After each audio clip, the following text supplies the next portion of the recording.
Hello, everyone, and welcome to another horrific review. Flea and I are back as we continue our look into horror anime with Paprika. When a machine that allows therapists to enter the patient's dream is stolen, all hell breaks loose. Only a young female therapist, Paprika, can stop it. Welcome back, and I forgot to put our friend director's name on this because I'm an idiot. That's all right. It was Satoshi Kon. Yes, our very same person who wrote Perfect Blue.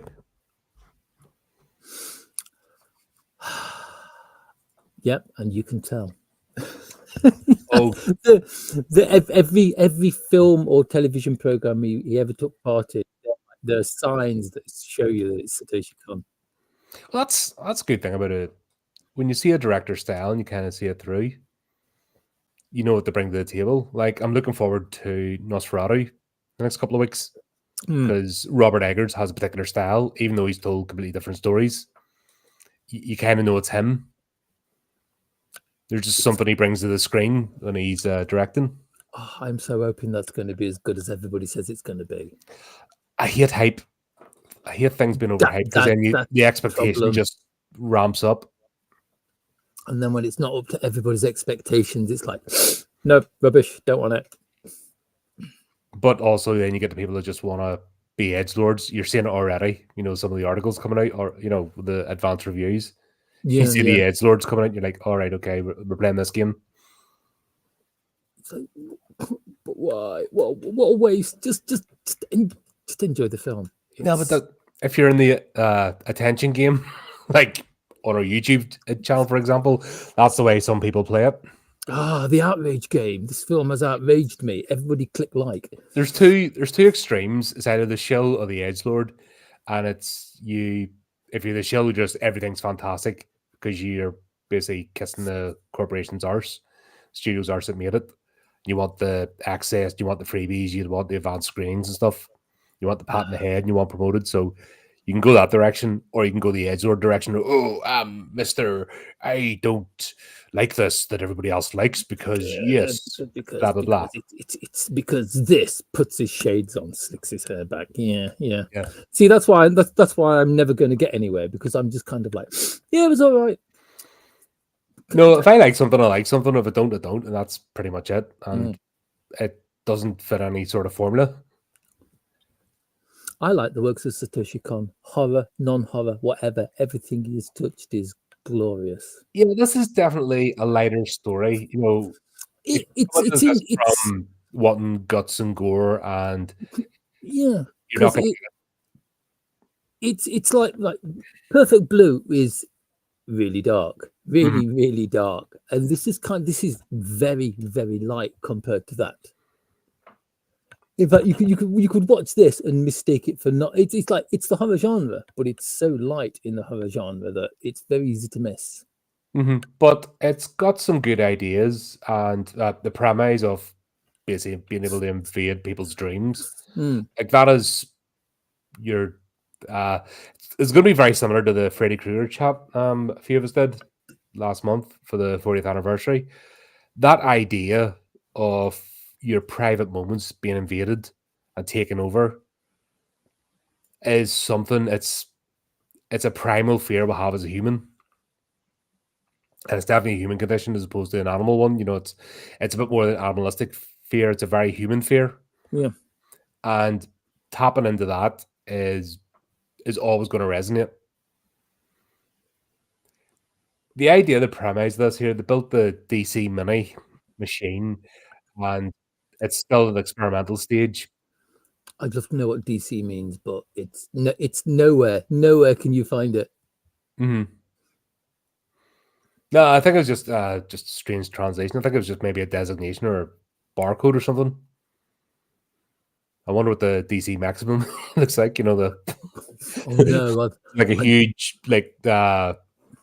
Men in Black neuralizer, the first version of it. God, I reckon it's the thing that you see. Oh no! It was almost organic.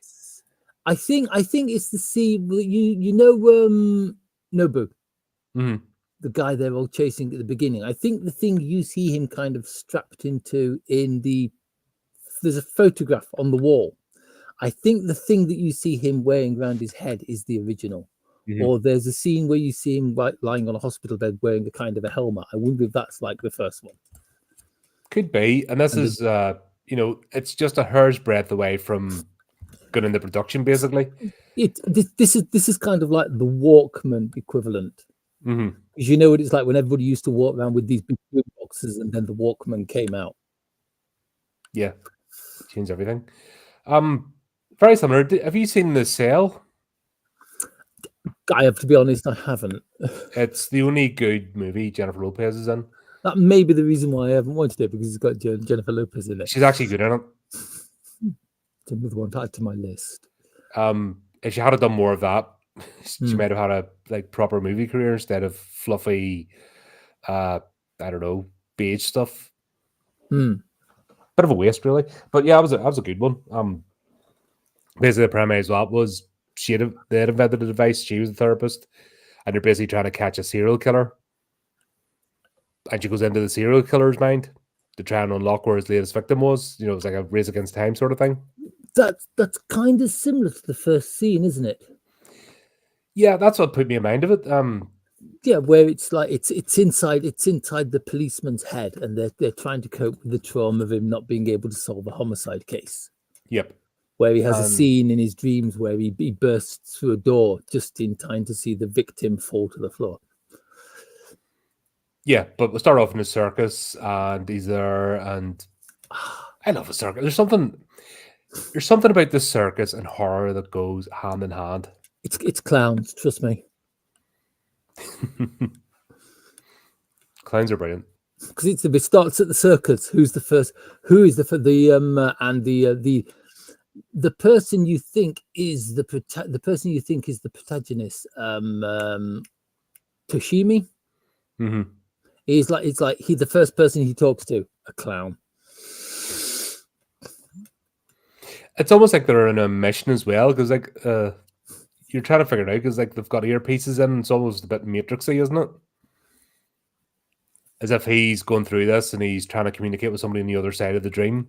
It's one of the things I like about this film. It's like pretty much through the entirety of the film, it keeps you guessing. It's like, well, what kind of film is this? You sit down at the beginning. Yes, it's this kind of film. No, it's not that kind of film before, and it's not the kind of film you think it's going to be next either. No, that's it. There's no you're going along with the mystery. Yeah, there's breadcrumbs, and that's basically what you're trying to do, is unpack the breadcrumbs and find out what the actual story is, or who the villain is, or where this is coming from. It's one of the things that I know the film's only 90 minutes long, but it's like one of the things that keeps the film engaging is that trail of breadcrumbs, trying to guess what's going to happen next, trying to keep one step ahead of the plot. Yep, and it only works if you're interested in the characters. Characterization is one thing they do very good.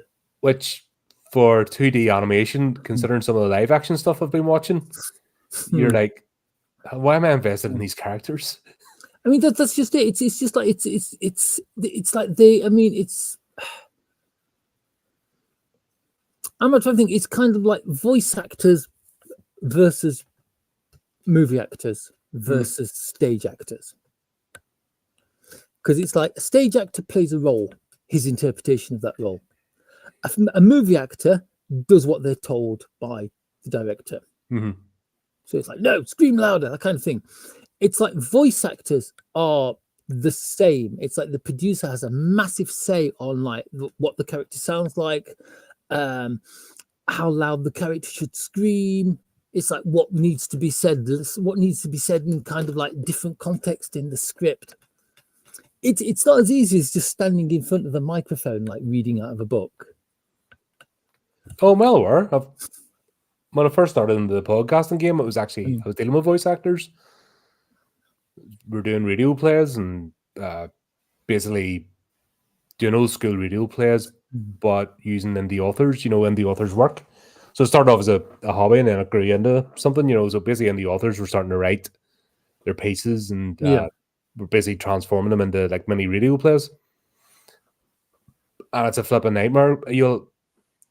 The people that got it would send me, say, a particular line. They would sort of have instinct and know. So when they're reading out, they would say me a line like about 3 or 4 times.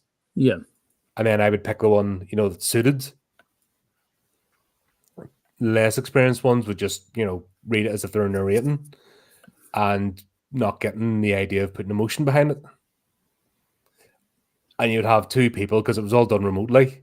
So you'd never have them in the same room. And I think actually voice acting's done like that too. Like they're individually in a booth. It's not like they're together in a table read. I think it's only TV does table reads, isn't it?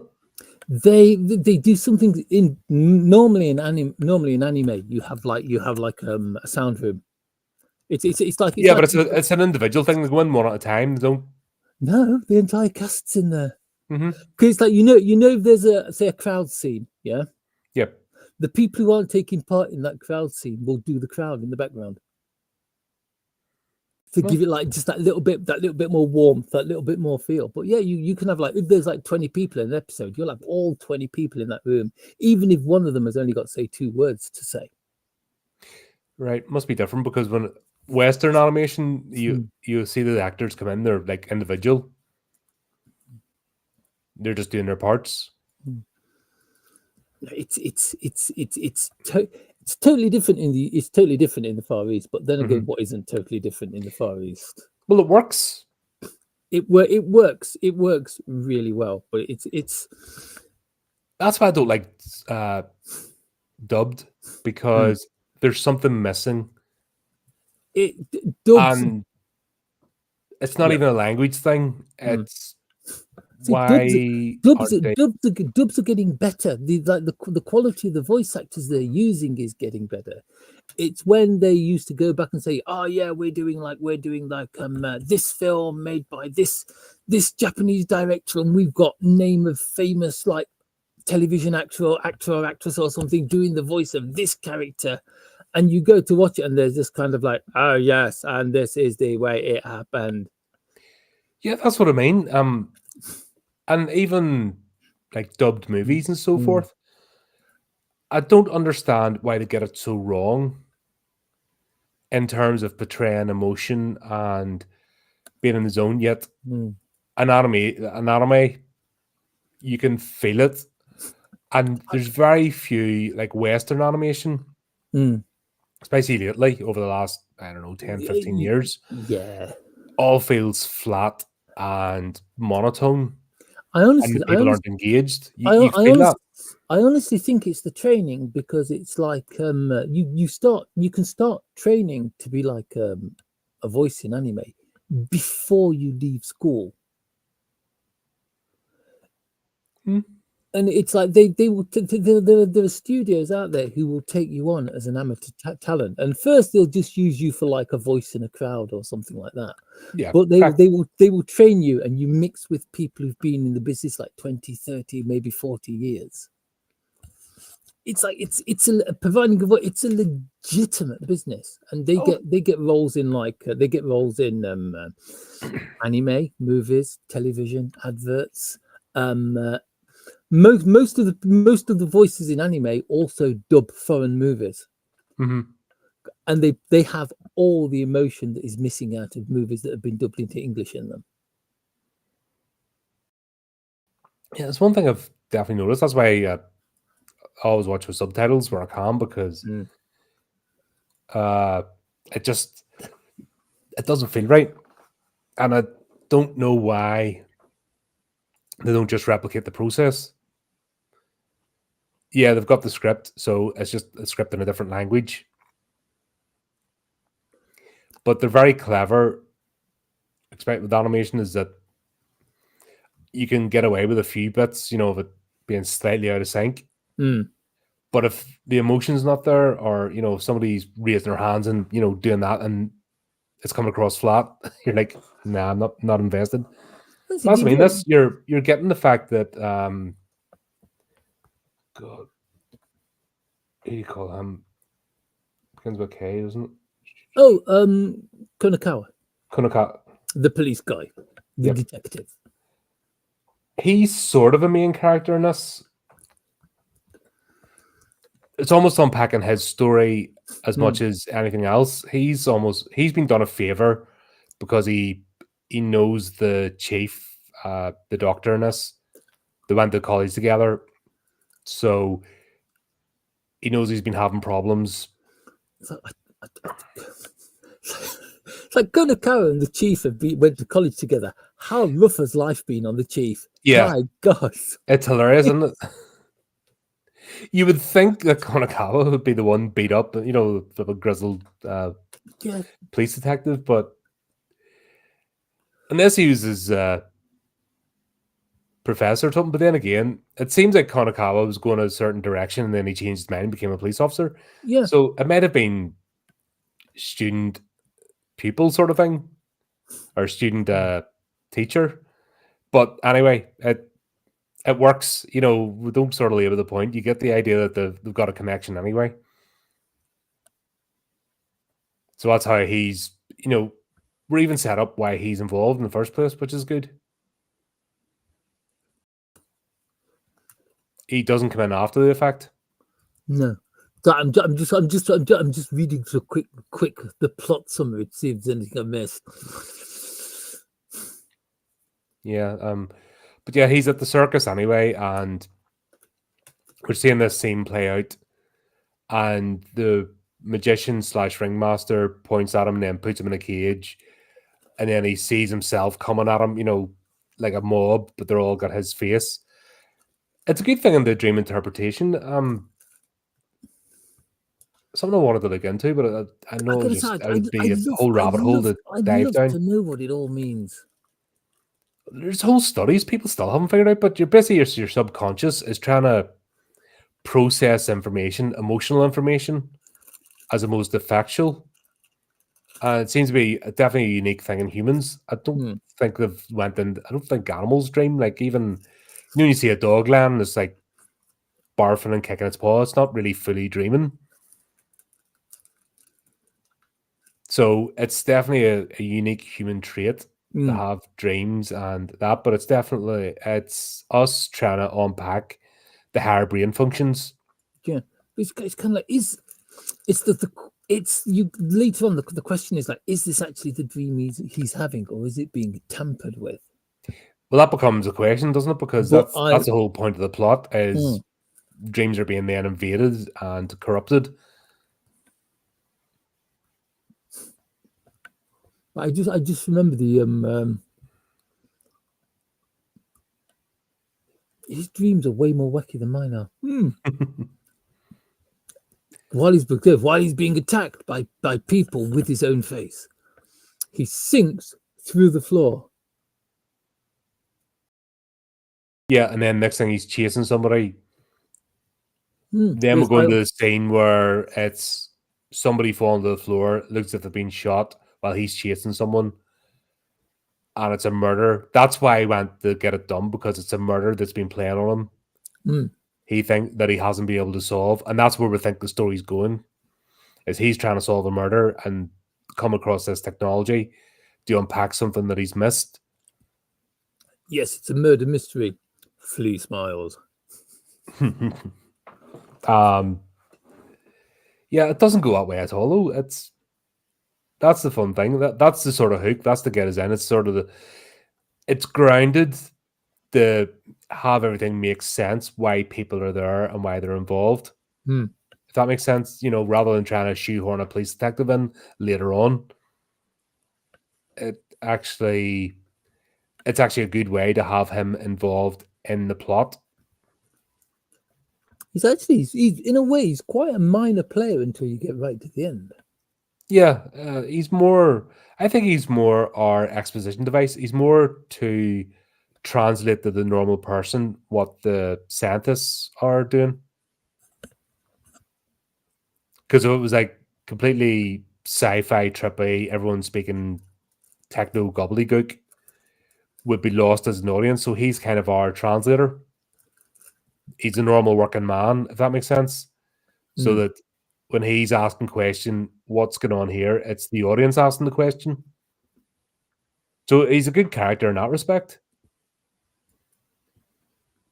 But yeah, I wouldn't say no to some of those therapy sessions, because Paprika's basically in with his brain and then she sleeps with him afterwards. It's like That's it. it's like damn. That's service with a smile. That is, where do we get this on the NHS is the question. Honestly, this is making a case for AI, artificial companions. Wasn't there a massive argument about those a couple of years ago? There's always going to be an argument, and as technology progresses, it's always going to be a thing. What's the thing they've just put on Google phones? Gemini. An AI. It's like it's an update from like the digital assistant that they used to have that you could ask questions with, like Gemini. You can actually like have entire full conversations with them, and it's like if you're on your own, they can be your companion and look after you. All right, I've not got that stage, so I'm all right. I have enough trouble talking with myself. Never mind talking with my phone. Yeah, God. basically, that's why they're putting it out for free, because it's a massive data mining exercise. Yeah. Think of what you would have to pay in research. So put a crappy version out and have people teach it what they want. That's a terrible. It's like So everyone's, Siri you know what I mean? You see it with AI art, you see it with AI everything. That's what's basically, that's the stage that we're at now, is that everyone is a market researcher.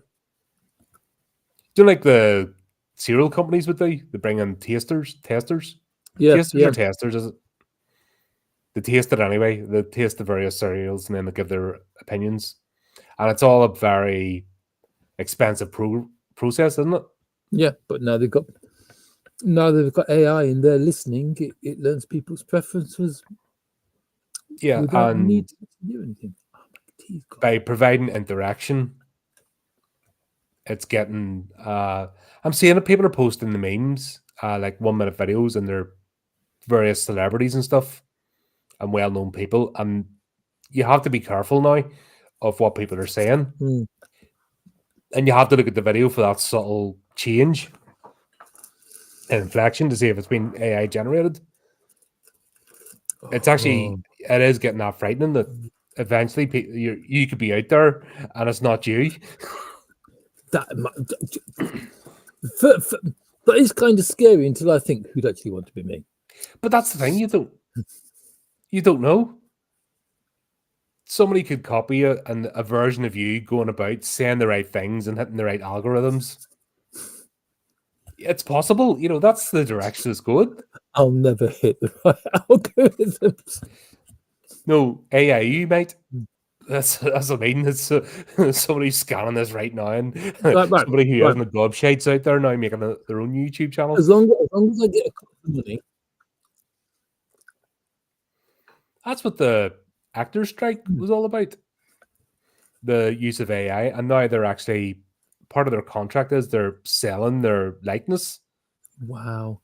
They're actually coining in, as in they're being made now for AI. That's a deal that's going on in the background, is they're renting out basically their likeness, or they're licensing it off for future use. Damn. That's, there's no stopping it. It's happening. And this is one, this is going another direction. This is like Lawnmower Man sort of, actually getting into the psyche. It's very like it's very like Lawnmower Man, isn't it? It's the same kind of thing. Where it's like, if I think about this too much, I'm going to need Paprika to give me some counselling sessions. Yeah, but effectively we've got a construct here. She's something. We think that she's stolen the device and she's basically going around as a rogue, basically a rogue therapist. Which, you start thinking, like, that doesn't make sense. What the hell? So we know it's not that, because, I'm going to go out and give people random therapy, suck it, evil corporation. I still want to know how much she charges per hour. I don't imagine that would be cheap. And like I said, because it's at the experimental stage, and he just happens to be in the circle that has a particular problem that's plaguing him, that's made him, a good test subject for the service.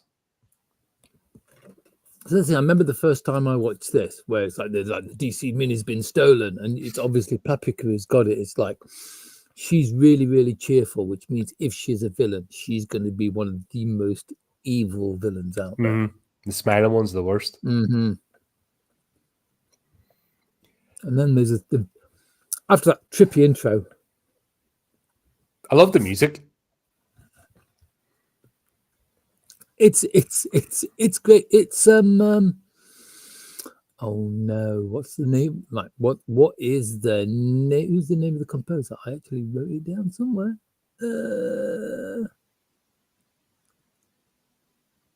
Nope, apparently I didn't. Oh well, never mind. But it's kind of like it's the same composer that Satoshi Kon uses on almost everything he creates. It's one of his trademarks is he always uses the same composer.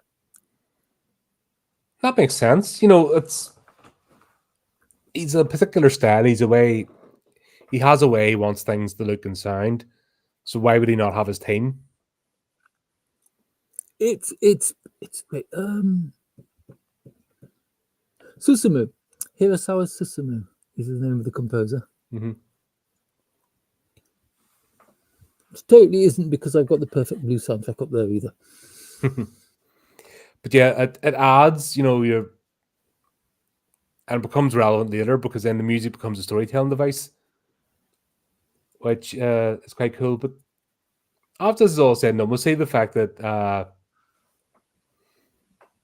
God, I keep thinking Kashaku, but he's not Kashaku. He's Kashaku. I haven't got down there yet. I need to highlight these names. Hang on. I'm nearly there. Shit. Characters. Konakawa. Konakawa, yep. I'll leave it on the bit with the names. Sorry. It's gonna take me ages to flip it. It's one of the names that's knocking out my head because I'm mixing them up with the other one. Yeah. All said done, he's had the therapy piece. We're at the main lab. We meet Achan and the chief. Atsuko, the cold one. Mm-hmm. She's not a very cheerful person, is she?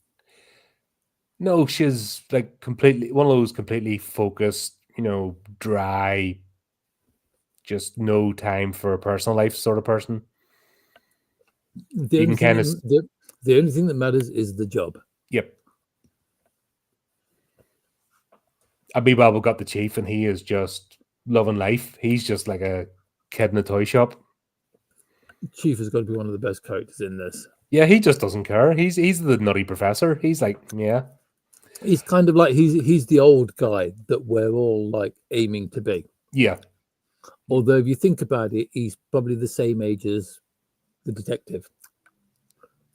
Yeah. It's odd. But he doesn't care, so we don't care, sort of thing. I think he's one of them people. Yeah, you walk in the room, you instantly like him, you just can't help yourself. Especially with the flipping sandals and all, and just like, flopping about the place, not caring, probably has like the one type of clothes sort of thing, can't be bothered. He's the kind of guy you could share a pint with. Yeah. But we'll have this strange conversation with the chairman. The chairman appears.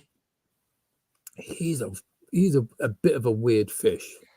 I couldn't get a read on him. I'm like, what the hell? He comes across to me as some kind of like religious zealot. Because he's like, no, he's like, you shouldn't mess around with people's dreams. Dreams are like sacrosanct. It's like, dreams are like dreams are a place where no other man should go apart from the man who's sharing this dream. And it's kind of like, However, why are they having this conversation now when the project's already been funded and got the prototype stage? Surely he would have put the kibosh on it. Maybe it was a tax fiddle and it wasn't supposed to work.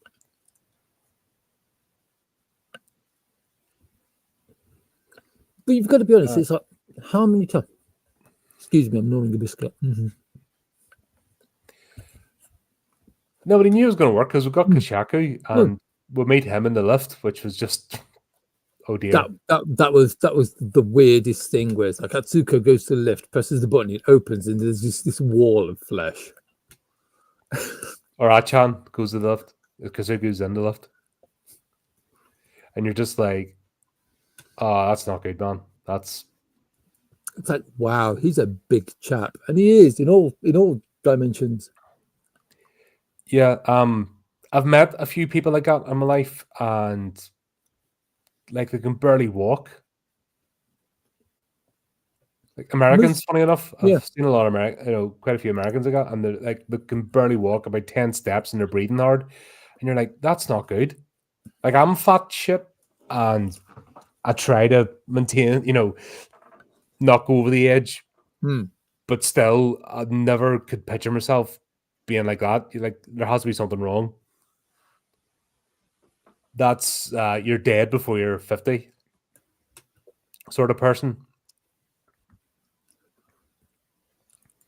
It's kind of like, but he's a genius, so you've got to allow him his quirks. Yeah, they sort of put that, he's got the mind of a child, a genius's body, sort of, or mind of a genius. Mind of a genius, personality of a child. And they just don't get it. They're completely focused, but with that level of thought, you're missing out on so much in life. So it makes you wonder, is it worth it? That's the theme this is dealing with, isn't it? It's extremes of personality, and where can go. Achan's an extreme of personality. Definitely, it's like Kosaku is an extreme of personality. Himuru, when we get to him, he's an extreme of personality. The Chief's an extreme of personality. The German is an extreme. The only one that's relatively grounded is Kagawa.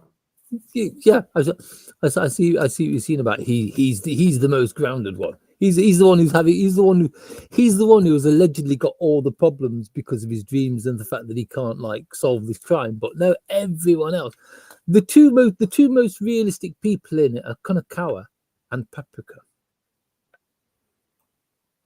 Everyone else seems to have some kind of like massive problem with their personality. Well, they're giving them the extremes. Like they've went too far. They're unchecked, and I think that's a bit of the theme of the story here. Is that's what happens when your personality traits become unchecked and you've no balance in life. That's where problems have, and you may not see the problems. And initially, other people may not see the problems. Like Ishaku, his problems are obvious. He's huge. He's unhealthy. He's an insatiable appetite. Like, it's not good. He's not going down a good path. He will be dead. Diabetes, heart failure, you name it. That's where he's ending up. There's no if, buts, or maybes. Achan is going to end up alone, like completely alone. And at one stage, she's going to break. Because that's her extreme of personality. Yeah. The Chief he's the absent-minded professor because he's allowing all this to happen. Because he just thinks it's a game. So he's almost responsible. People like him get in the position of authority and they're actually quite dangerous. Yeah, because he's no check or balances. The chief is either going to die from like an aneurysm or a work-related injury. Yeah, he's going to press the red button. He's going to accidentally commission the nuke that ends everything and press the button. That's his extreme of personality, that he doesn't understand what he's done. And we'll see that later on in the thing when things really kick off. He's kind of like rabbit in the headlights going, oh, did I help cause this? No concept. He's kind of like he's the innocent. He's in a way you could say he's the innocent. He's not aware of what he's doing. He just sees the parade at the end of it. He just sees like people shaking his hand and him making money and people congratulating him when everything comes to fruition. and he's not really bothered with what's happening in between the start and the finish. Yeah, but he's in charge of a multi-million-dollar research division of a tech company that's, dealing with technology that's invading people's most personal spaces, and he has no grip on the gravity of that, and that's his extreme of personality.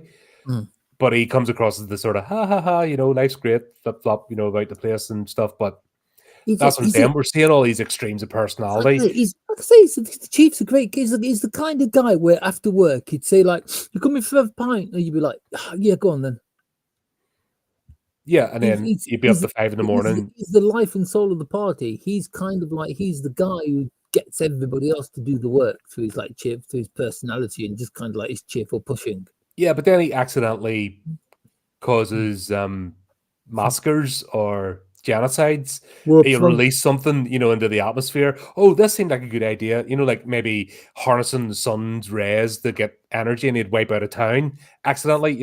That's the sort of person he is, and he needs to be checked. So I think when we see the chairman, that's the idea of balance, the yin and yang of it, that because the way the chief is, he needs somebody to be constantly in check.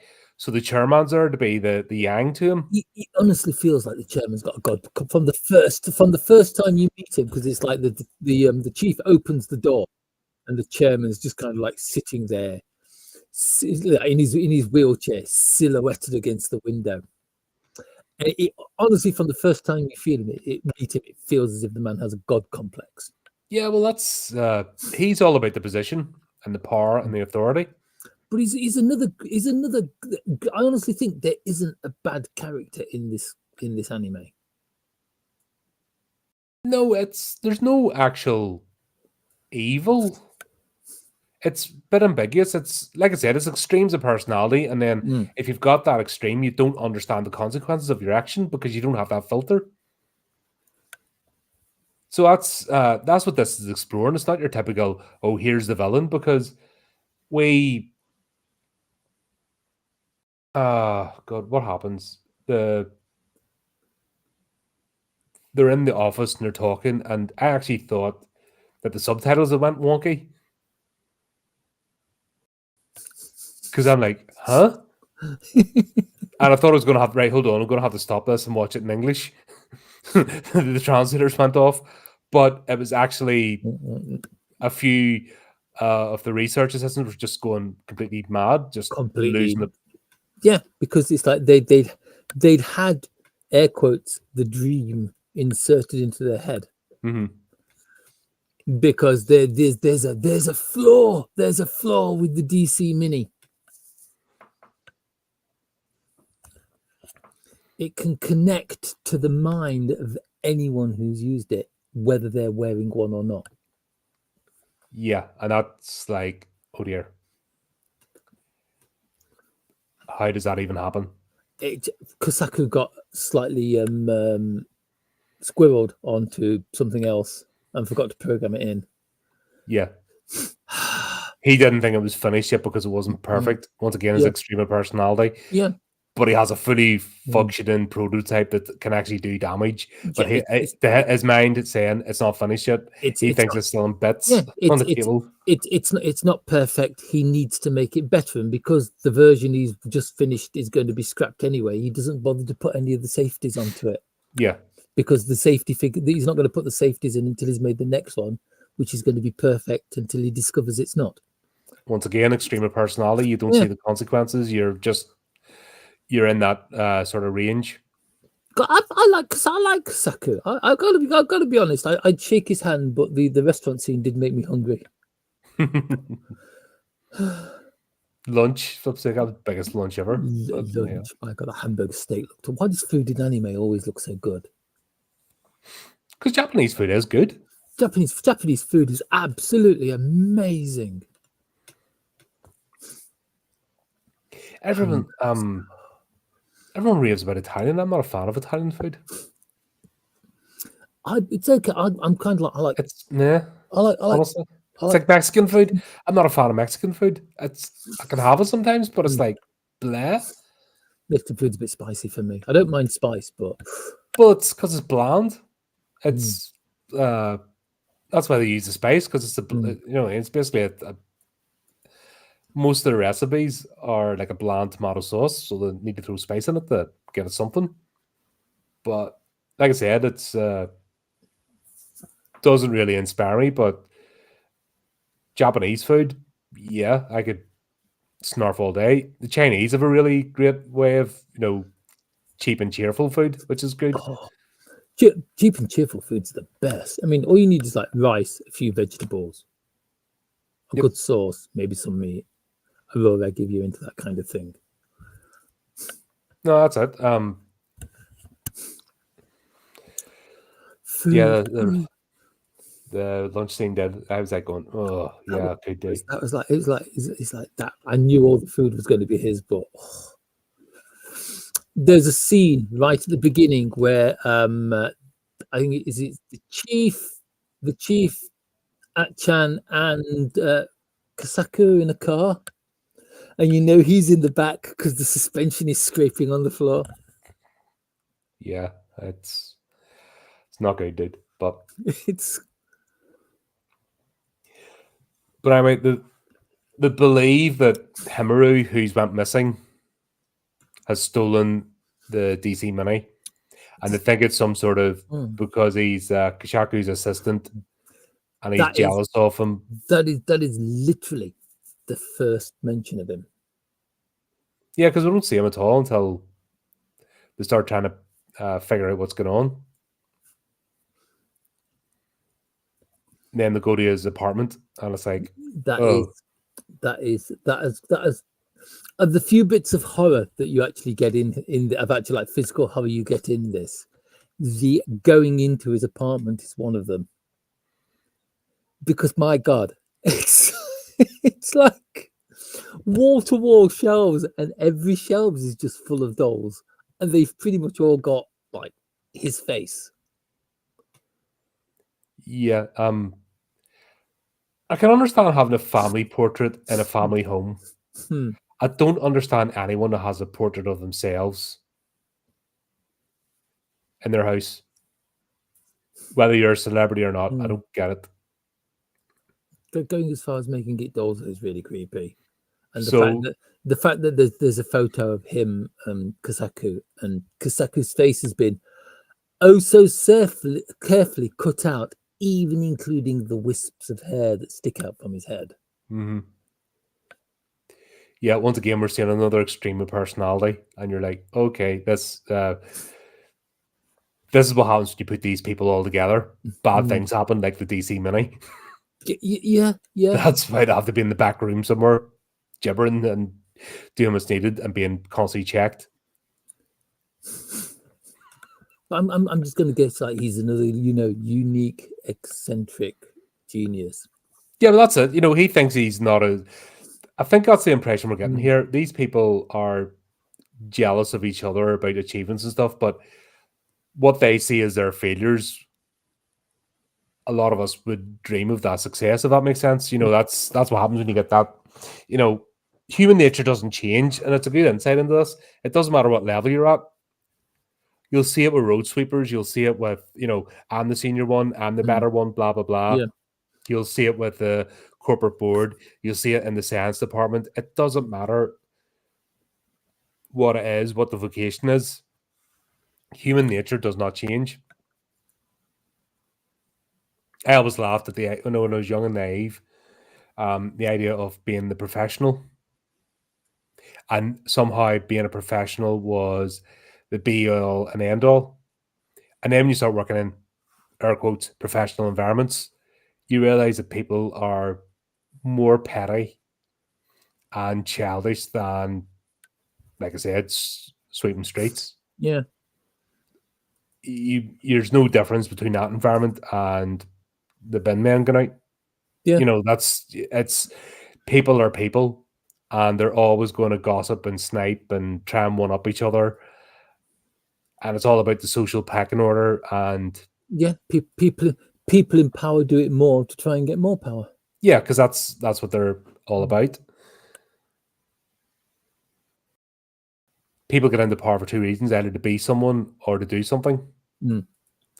The people that want to be someone, that's what they're all about: rank and title, and people bowing down to them. I've seen it in the legal profession; it's horrible. I've never worked in the legal profession again. I've done it a couple of times over my years, and that environment is horrible. That's all they're about. Yeah, Is just getting that one step up the rung to someone else. Or the head bobbing and no toeing in corporate. Yeah. And we're seeing this here, but it's a different. Like if these people were on their own, they'd be the genius in their company. Yeah. That they'd be that's it. But because they're all together, and because they've got extreme personalities, they're all bumping against each other.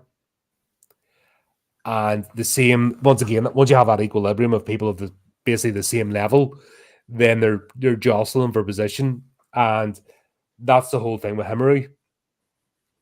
He's then got an inferiority complex against Kusaku, even though all he has to do is eat 10 less burgers a day and he'll outlive him. Yeah. Like 5 to 10 years, he's going to outlive him and take over anyway. But because of his extreme personality, he can't see the long game.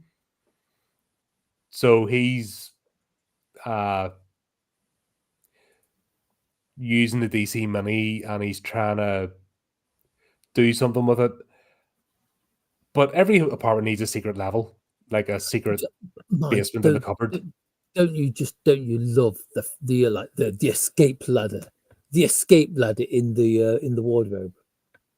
It was a really well built one. I can't work out if that is actually like is it something that he built in there, or is it kind of like a fire escape?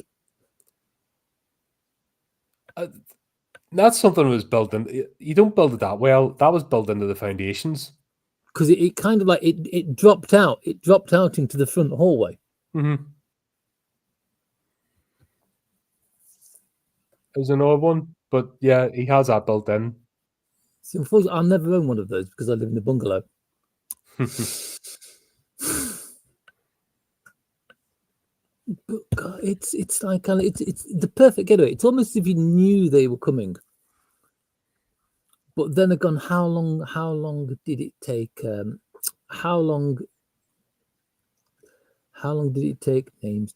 How long did it take Saku to pick that lock? And is there nothing he can't do?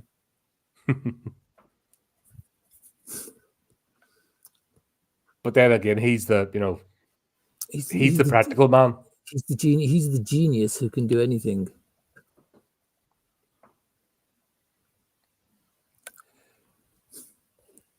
So they'll go and they chase after Himari, and he's at the.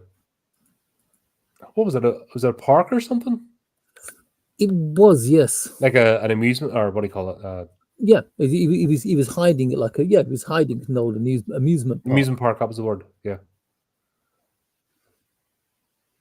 But to find out basically that he's almost a victim himself, or he's went into the DC money. Oh, he's controlling the dreams. Like, can we just mention the dream sequence that Achan has while they're at Himari's apartment, where she starts to climb over a fence and gets stopped by I think it's Kusaku, because she's actually jumping off the balcony of the building. Oh yeah, because that's she gets her dream invaded. Yeah, that is such. It's kind of like that is the moment where you actually realize it's kind of like, damn, this taking control of people's dreams is dangerous stuff. Yeah, because I just got reminded about that, because it's like when they're going into the amusement park, there's barriers across the front, and she just stops and checks that they are actually barriers. Yeah, that'll do. It was a bit like we reviewed Smell 2 there recently. And that was sort of the theme to play, that basically the main character, I won't say protagonist because she wasn't likable, didn't know what she was doing because the demon thing was warping her reality. So a day would disappear and she had no idea what she'd done throughout the day because it was all in a fever dream. That I'm getting a bit of here, it's if you get in and twist somebody's reality, you can have them doing anything and they won't know. I kind of wish more people would play with that kind of like that plot, but in more of kind of like the seriousness, the seriousness that they try to catch in Paprika. Yeah, but that's the thing. Because I can think of a couple of films where they tried to do it, but none of them really work or are any good. No, that it's something that people can't. Maybe it's too personal. Maybe it's a subject matter that they try and make a script is too, like it's too close to the knuckle of material. I don't know. It's a hard one. I like warped reality. I like it when the main character doesn't know where they are, and you try and unpack what's reality and what's a dream. I don't think you'll ever get it in mainstream movies because No, it's no, I don't think. too tame. They can't. You need to really go there. That's where animation, I think, can take it to the next level. Sure, didn't they try with that TV show Twin Peaks? You have to mention Twin Peaks, And that was and that amazing film, Existence. mhm. Twin Peaks did it better. Fractured as well with Sam Worthington. I need to review that on the channel actually. Yeah. They've done that where he had invented a whole version of reality in his head. Or he was trying to unpack, a mystery, but was it real or what wasn't? Dare I mention the Truman Show? It's Yeah, but actually, that's similar to what the DC. That was a practical application of the DC Mini. That's somebody else manipulating somebody else's reality. Mm. That was a corporation manipulating. Truman thought he was living in this was the real world. Yeah. It's only when the wheels started to fall off, the cracks appeared. But that is kind of starting to appear in this moment of Paprika. Because when she checks to make sure the railings are real and she's not going to like jump off the side of another building, it's like is what's happening now? Because there's a scene later on where they ask it's like, if we woke up or are we still in the dream? Yeah, which is that's terrifying. It's kind of one of the most terrifying parts of this, isn't it? Because like you say, as far as horror goes, it is quite light. It's like psychologically, it's great, but as far as actual horror is concerned, yeah, it's not graphically going there. It's not going to the dark. It's sort of pulling back. It's holding itself back a bit. I think to give the audience a chance to explore the idea, because if you went down dark paths with this movie, like you'd just shut off. You'd be like, oh shit, I think the reaction would be, oh no. Yeah. You've got to be honest. Perfect Blue comes across as quite a slow movie, but it's like bang, bang, bang, bang, bang, bang. It's always putting new things in front of you that you've got to take, and you've got to look at it, sort it out, put it into the plot, try and work out where it fixes and what's happening. Yeah, this one seems to be a bit more restrained in that respect. I think maybe because it's more than one person. Because it's slightly more paced. It's like a team effort here where she's trying to unpack it herself in Perfect Blue, not being 100% sure what's happening. But it's kind of like every character in this seems to have their own opinion of what's happening. Yeah. Once again, it's extreme personalities. They're all putting together. Why the DC Mini has been stolen and the reasoning behind it and who's done it. Mm-hmm.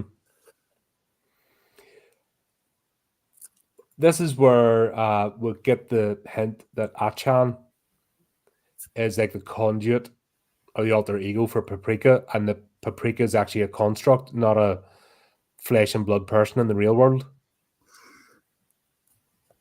Because basically, the chief goes, right, send Paprika in.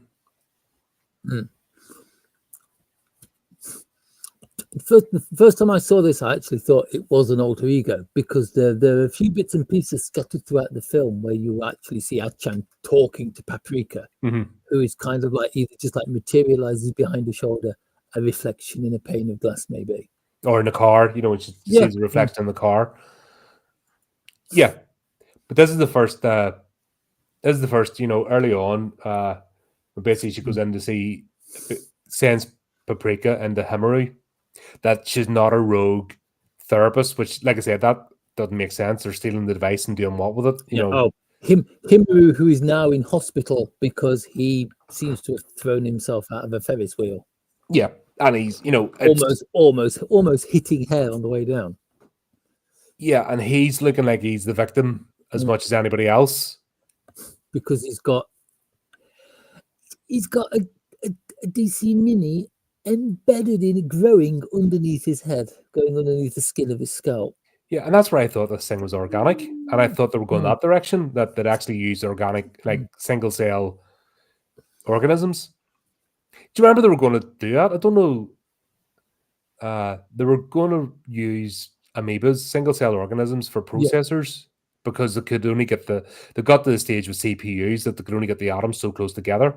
Yeah. God, I remember that. That was like mid 2000s or like 2010s. They're still trying to make biochips to this day and age. They haven't succeeded yet, but no, that's when you could literally have a computer virus wipe, just a cold wipe out a computer system. I think that was the problem, and also that's how you get AI. That's how if you take actual living material and you're messing about, making a processor for information, at what point is that thing going to evolve? And then do chips get born then as opposed to made? AI At what point do you then have a species of computer, a breed of computer as opposed to a brand? God, can you imagine it? Oh no. That would be the key. I think somebody's went, let's step back from that. I think that's been quietly kiboshed. They might be looking at it from a theoretical aspect, but that's where somebody like the chairman's been involved. Going, nah, let's not do that. What a horrifying idea. Yeah, but it's not just like they're looking at CPU monitors, but you think about devices and everything that uses microchips actually being living organisms. You're basically creating a new species, because eventually that will. The universe is so random that will take over. Something will happen. That spark of life, self-awareness, or evolution will take place. It's fine as long as you've got control. But it's when your hands. You never have control. That's the whole point. These things are always determined. When the AI starts to program itself, dun dun dun. It's happening. We're watching it. We're witnessing it in real time. That's the fright. That's why I think a lot of us, we're witnessing a lot of stuff at the moment going on in real time. That's why we're all slightly angst as a race, the human race, because there's so much happening so fast. And like a decade, what's happening now in a decade is the equivalent of centuries worth of progression in terms of technology, etc., that we're just not keeping up. We feel like we're just holding on with our fingernails at the moment through life, because it's all happening so quickly that we're barely getting the chance to register what stage we're at now before it's hurtling forward. I'm not worried about AI art, because all it can do is copy. Yeah, but eventually, that's what I'm saying. We're in the big test phase at the moment. People are teaching it. I honestly, I don't. AI, like artificial intelligence, like for sci-fi levels of artificial intelligence, it doesn't exist at the moment, and I don't think it ever will. No, also it's a test phase. It's been tested. It's that new brand of cereal that people are like, they're going through the first 20 recipes where there's too much salt or too much of this, too much of that, and it's none of it's landing. They haven't got to the stage where like 4 bowls of the like final recipe and they're fine tuning. We're nowhere near that stage yet, but we're currently living through that stage of life. And when you think that VR's come back very quietly, but VR's come back. There's a new Alien game coming out in the new year for VR. That thing has been chundering along just quietly in the background as well. Once again, I'm thinking Lawnmower Man, that's happening right now. we laughed at VR when it first came out, the first sort of tests of it and that, but it's got better and more people are buying the VR sets. It's a legitimate form of gaming now. Yeah. What's gaming? Like if you think of Microsoft, like the games like Minesweeper and stuff that you got, that was teaching you how to use the mouse, the click, double click, right click, left click. Those sort of games is how you learn to use a machine and the machine learns your patterns. We're currently going through that at the moment. This sort of technology, maybe not as extreme as actually conduit in the mind, but if you see prosthetics now, actually, that if somebody has an amputation or they don't have a hand, but you've still got the muscles, they're using mobile phone technology and prosthetics that people can actually give it the signals and give it movement. All this stuff's happening at the same time, and we can't get a bead. It's not like we're getting one revolution, and everything's sort of like we're being bombarded with far too much information every day, and we're also part of a supercomputer. The internet is a supercomputer. We are feeding it data every single minute of every single day through our devices and sitting and doing this and all. We're all feeding it into it, and it's all being gathered and it's being run through. Because at the moment we don't have analysts anymore. They're just basically letting AI run the analysis. But you're talking about 10, 20-year algorithms that are being run. The answer isn't expected for 10, 20 years. This sort of stuff we're looking at now is actually entirely possible, and that's frightening. Just as long as we're not at the Skynet phase. Skynet, I think, is the sledgehammer. Skynet is the blunt tool. What's happening now is much, much deeper. Skynet is the name of the British military's communication satellite network. Of course. Honest truth. It did make me laugh when I found out. Of course you're going to call it that. Everyone, like, secretly, it's a boy's toy. Oh, I want to build Skynet, big robots. But that's not what's happening here. This is, like, deeper culturally. This is shaping culture. This is much more subtle than big robots with Gatling guns. People are looking now. Like I said, you're seeing it. You're seeing people putting AI stuff out there. You see people with the animated things on like YouTube. They don't do like I do. They have an avatar that talks for them. That happens. It's very crude at the moment, but that's going to get better. Max Headroom, there's a film that predicted this.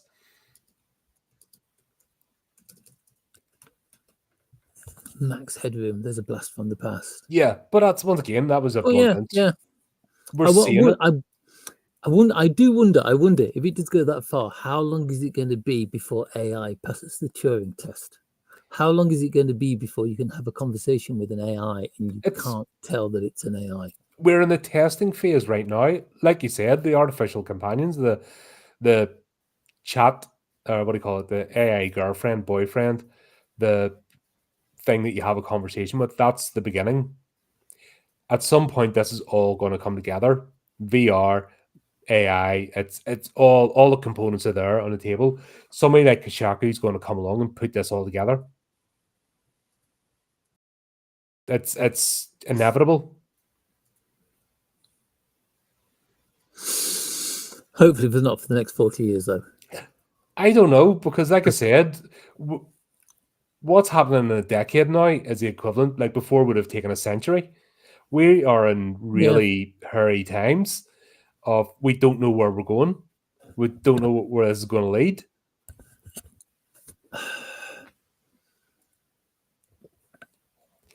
And they always say war is the great innovator. It's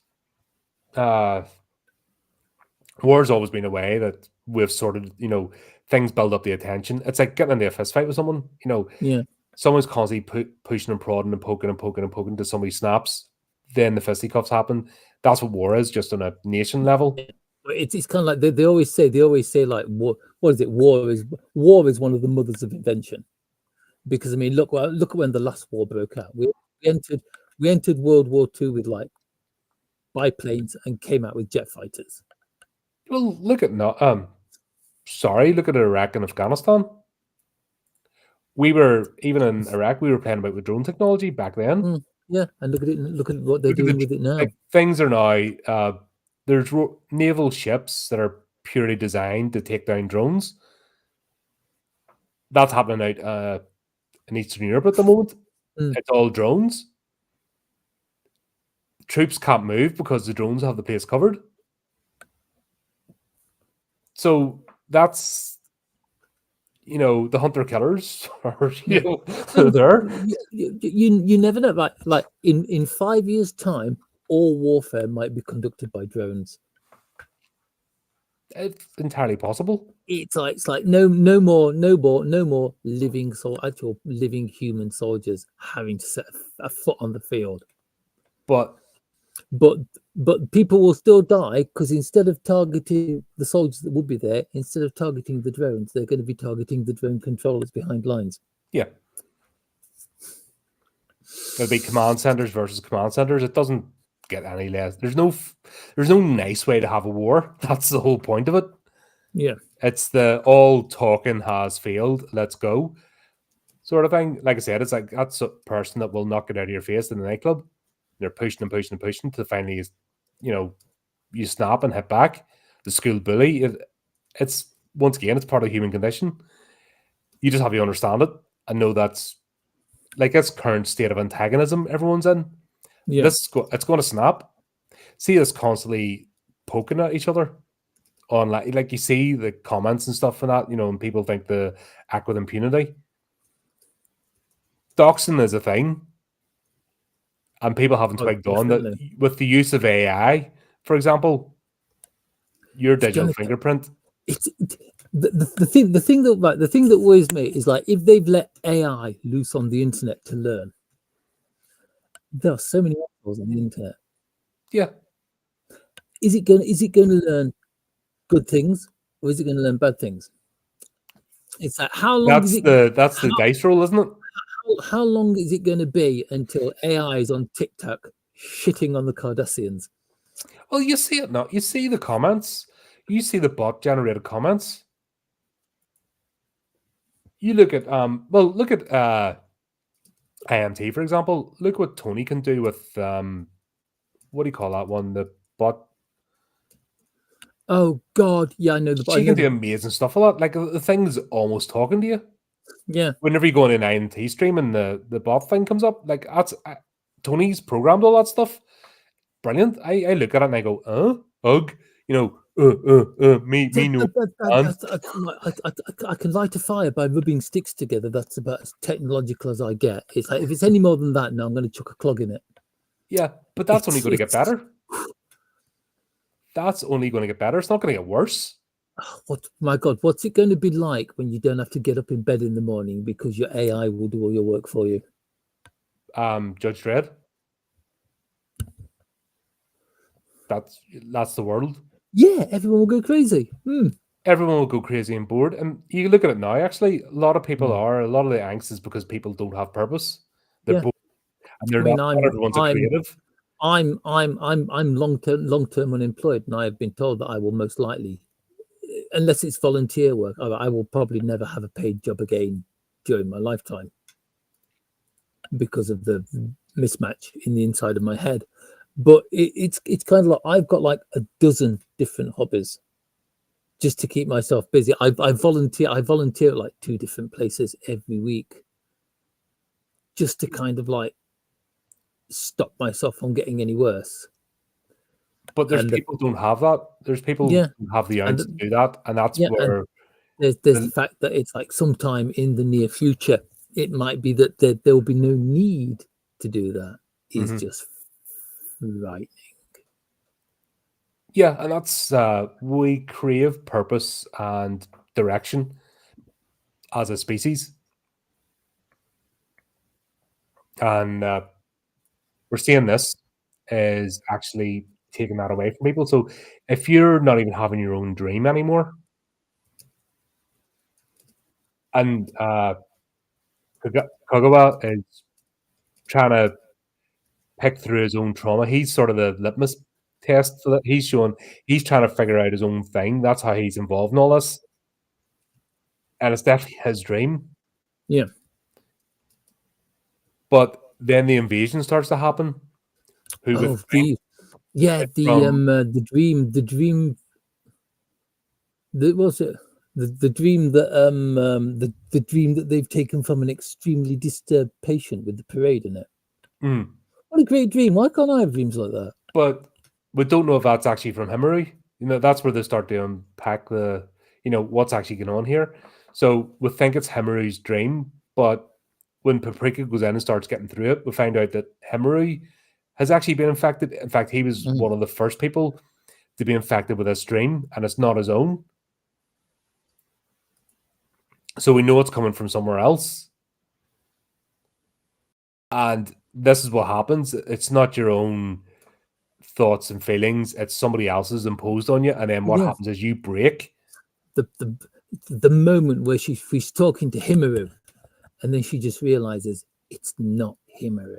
Mm-hmm.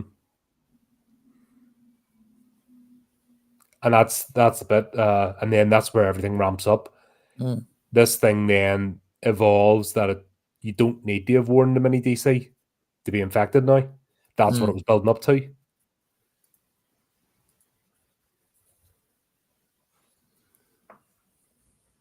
And people are being erased. Literally erased. Like, you're no longer there. It's the dream, or in this, if we put it into current things that are going on, AI, it's like you being erased by AI. You become a chatbot.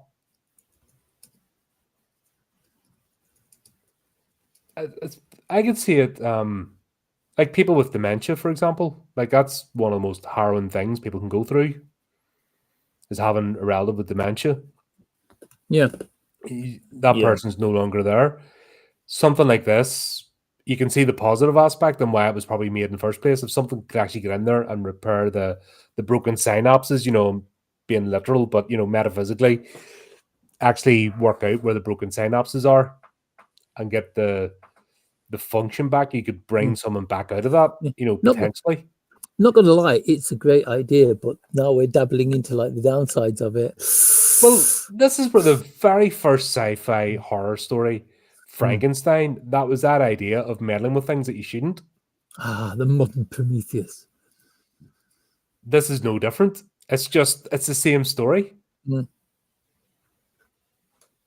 It's the same story, but it's just using, and even this is early 2000s. Imagine a version of this being told today. And I think that's a problem, that people can't really, they're very simplistic. And it'll never be Hollywood. Hollywood is creatively bankrupt. They're just thinking of buzzwords and catchphrases and stuff, and they're not actually anyway deep thinkers anymore. But there's a whole slew of horror stories to be told, and that's what horror stories are at the end of the day. They're warnings. Don't meddle with things.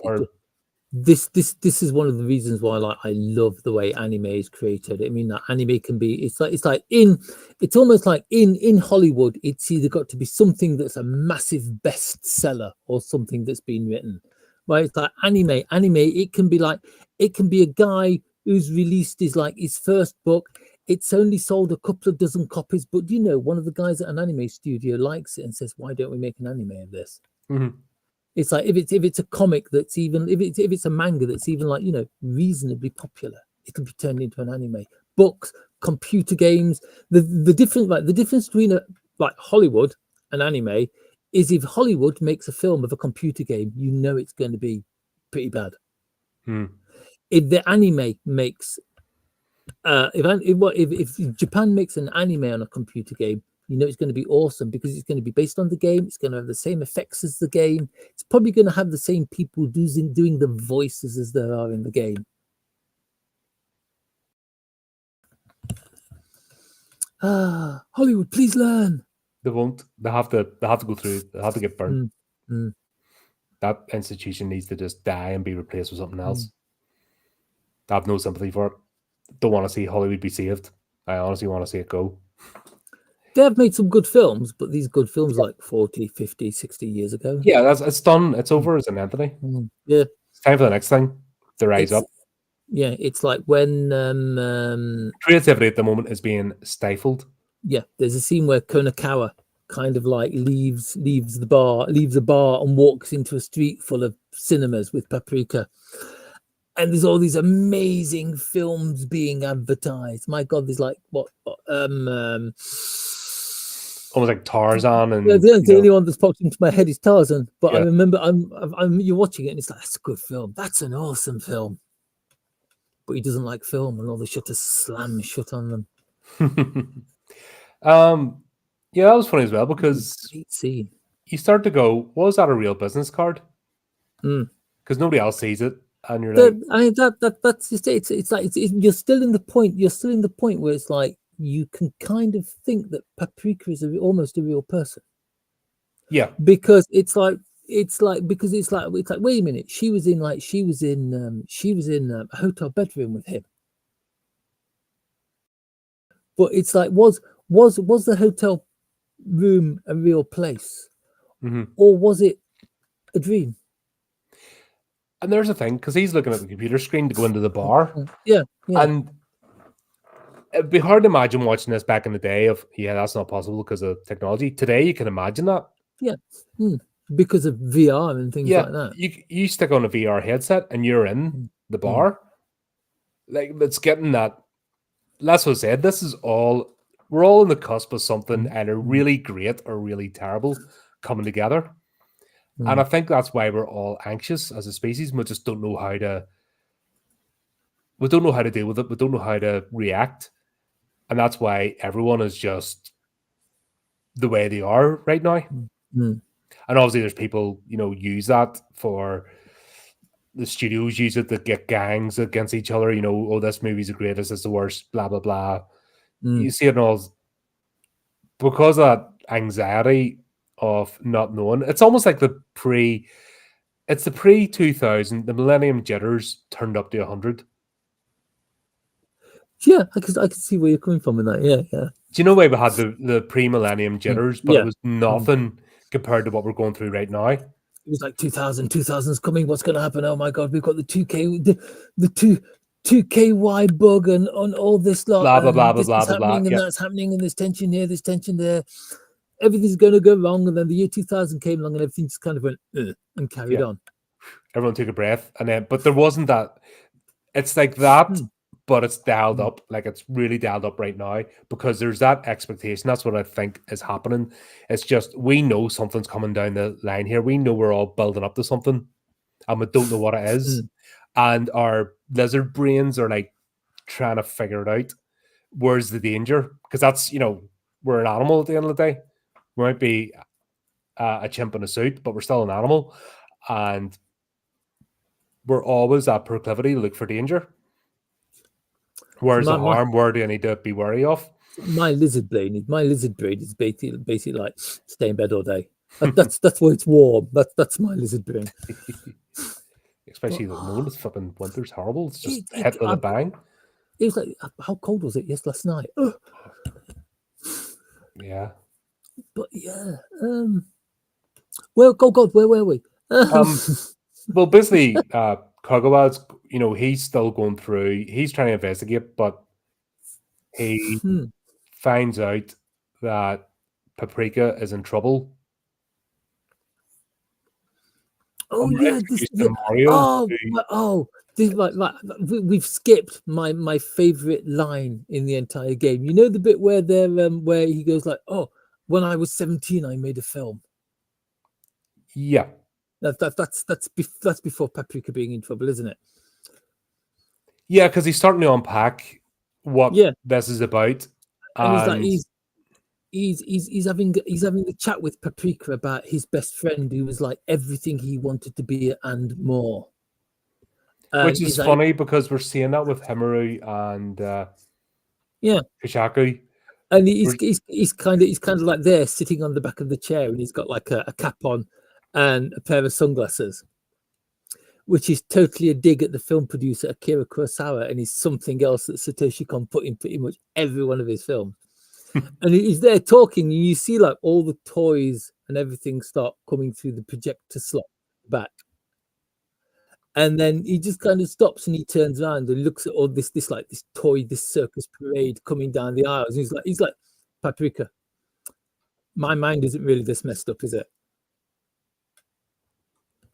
He goes, yeah, that's where it starts to become obvious that this is not, it's an invasion of the psyche. It's something else. But what were happening to other psyches, there's people that are prisoners, they're basically become part of the parade. And they're just sort of rolling into other people's psyche. So it's starting to become a bit of a mess that this thing's just rolling through. You're either getting steamrolled or picked up at. Yeah, and Paprika is trying to like sort it all out. Mm-hmm. And then she gets. I've got to admit the scene where it's basically like the parade versus Paprika is really, really good. The bit where she arrives in like the dream world as like Monkey from Monkey from Into the West, riding a cloud with a staff is absolutely brilliant. I love that bit. But it all goes wrong and she gets captured. Yeah, that was a character as well that we didn't really get any read on it. His only disappointing one was Mario. Yeah, because he didn't really. He appeared like once or twice. The first time he appears, you tell he's got like something for Asa-chan. Well, it's like again, there's that's obviously understandable. Something that he's got a massive like inferiority complex where Kasaku's concerned. Oh, he told her that he'll never be as good in the car. Do you remember? He's like, "Well, I'll never be as good as you. You'll always be better." But that was it. But we've already got that played out to the extreme with, like I said, Himari and Kishaku. Was it something, a little breadcrumb that you're meant to pick up on, but you kind of gloss over? Because he just straight out says it. He's honest about it. So you're like, okay, right. It's kind of like the scenes. It's like we say the trailer breadcrumbs you can follow. But there are certain times when, like, instead of just laying a trail of breadcrumbs, they scatter them. Mm-hmm. You can pick up on something, and it will totally steer you off course. I think that's one of the things. That's one of the times when it does that.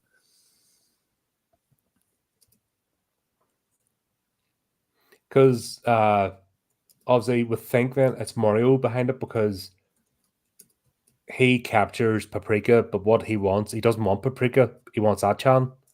Yeah. And that scene where he has her she turned into not just monkey, but the Tinkerbell sort of thing. I like the way when they capture her, that she's kind of like she's in a room full of like a butterfly collection, butterflies pinned onto boards, and she's basically got butterfly wings and she's pinned onto the table. Well, she hasn't. She's like her wrists and her ankles are like strapped down, but there's all those giant pins scattered around her. Yeah, but it's mental. It's metaphorical, isn't it? Yeah. I mean, they're not physical restraints. It's the idea. So she's been mentally captured, which you sort of get across. Yeah, but the bit where he basically like how can we put it? Takes Paprika's skin off. Yeah, just cuts it open. Is toe curling. Oh, it's like ooh.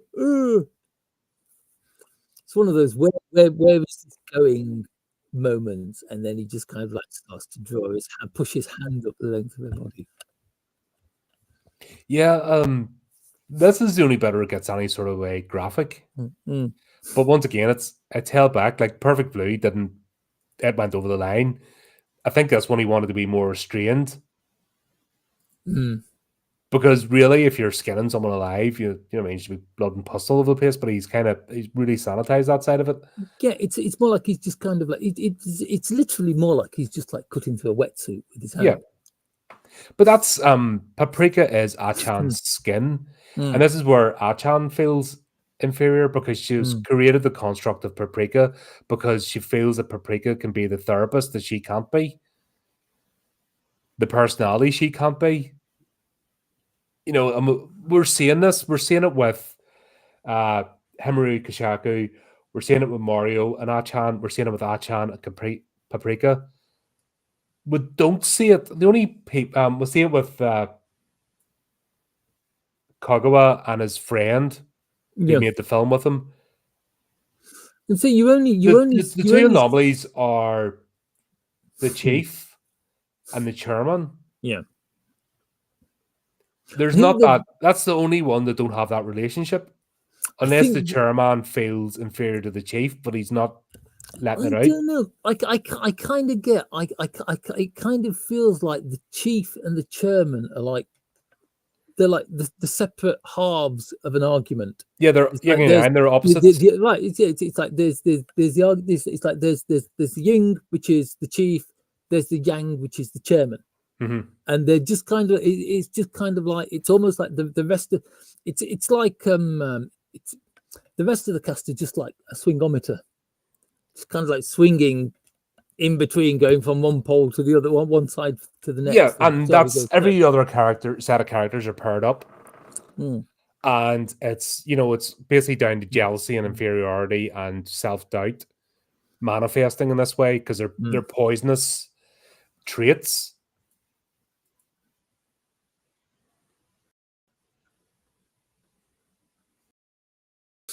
Another film might say nice. The number one search for content was Japanese. Oh, hentai. What does that say in the world? Yeah, but that's been the whole theme of this. Yeah. People wanting to escape or not dealing with stuff, and it's going to that next level. And repressed feelings and anxieties never lead to good places. Yeah, this is true. And that's we're seeing this play out. Mario, he even what he admits openly, the Achan isn't what he has deep down, what he doesn't express, and that's the darker. Yeah, it's went down the darker road as obsession. It's like he says he loves her, but is it love or does he just want control? It's obsession. It's obsession. He wants to control. And I understand like why the room is full of like butterfly collections, because that's what he wants. That's what he wants to do to Achan. He wants to take Achan and he wants to pin her to a board, so it's like she can be like his perfect butterfly, his perfect gem. His character is probably the darkest part of this entire thing. Yeah, he's the worst one. This is where the movie kind of falls off the rails a bit, because that would make sense. But when it turns out he's nothing but a conduit for the chairman. Yeah, that was the weakest part of the story, to be honest. A little bit disappointing, isn't it? The chairman has a hang up because he's in a wheelchair and he's using Mario, and the reason he's so down in the DC Mini is because he wants to use it and he's the actual mastermind behind this. That was the bit that made me go, no. Yeah, it's that the conversation they have. It's like no, you will do as I say because your body belongs to me, and when we join together, and I'm like, what? That's totally it totally comes out of the left field. It's like there's no warning or anything that's going to happen there.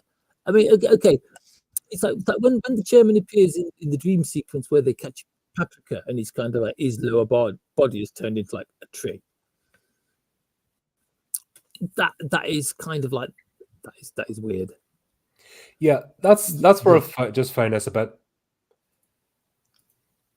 It should have Mario should have been the villain or the antagonist in this. The chairman served a good purpose of just being the straight person going, right, this is wrong. This is why I want this tempered, because this is what can happen. He was perfect in that role of being the stoic, realist and always urging caution. He suited that role. When he transferred over to actually being the villain and that everything was happening was with him, I didn't buy into it. It was kind of like it was kind of like the moment in so many hero films where like the perfectly normal character who is the supervillain suddenly kind of like reveals his like the illness, like the illness or whatever it is that has turned him into a supervillain when he like unleashes his craziness on the world. But it just kind of like it just kind of like misfired. It'd have been I think it would have been better if like Mario would turn around and go like, haha, this is me, you know, wheels the chairman off the side out of a window or something. Yeah, have it lead to the chairman, but actually be Mario, because Mario had left the breadcrumbs of he was there. The chairman, you got nothing. So for him to come and be like the main bad, no, it doesn't make sense. Yeah, it feels weak. It's like I honestly think the film loses quite a bit of its strength as it like rolls towards its conclusion. Yeah, and it almost becomes an action movie towards the end. I do like the last fight though. Oh, with inhale. Kashaku. Yeah. First of all, Kashaku becoming like a toy robot and spinning the head and stuff. And you're like, that is so cool. I'm sorry, but I thought that was awesome. Yeah, but a bit of levity actually, you know, because it's quite heavy material. Yeah, then he as a robot he eats Achan. It's a bit plain tasting, needs more spice. Paprika starts chasing Paprika. Yeah, it is, but there is kind of like there are times in the film where it feels like the film could have done with a little bit of lightheartedness. Oddly enough, that wasn't one of them, but that's where we got it. Yeah, just oh god, maybe they're all right and going, oh god, this is dark. It's like, right? where is this going now? But no, the last fight between the chairman and Paprika. I don't know if it was it Paprika. It was Paprika because this was basically the end of her. No, it was Paprika. Because this is Paprika basically coming into her own entity, because that was the whole thing of she's going to sacrifice herself. It's just kind of like inhale. Who's eating my dream? Kid down there. But no, it was I suppose it had to be something like that, you know, at the end of the day. It's not a physical realm. But when we see the aftermath of what actually happened in the real world, you're like, oh shit. Yeah. Because it's kind of like is this, because I think it's the detective who says it, like, is this real, or is this actually taking place in the real world? It's like, no, the real world and the dream world, they're connecting. Yeah, that's once again, that's a primal fear of losing grip on reality, because it's dangerous. You know, if you don't have a grip in reality, you're walking off buildings, you're walking into traffic, you're doing all sorts. You know, that's frightening. Yeah.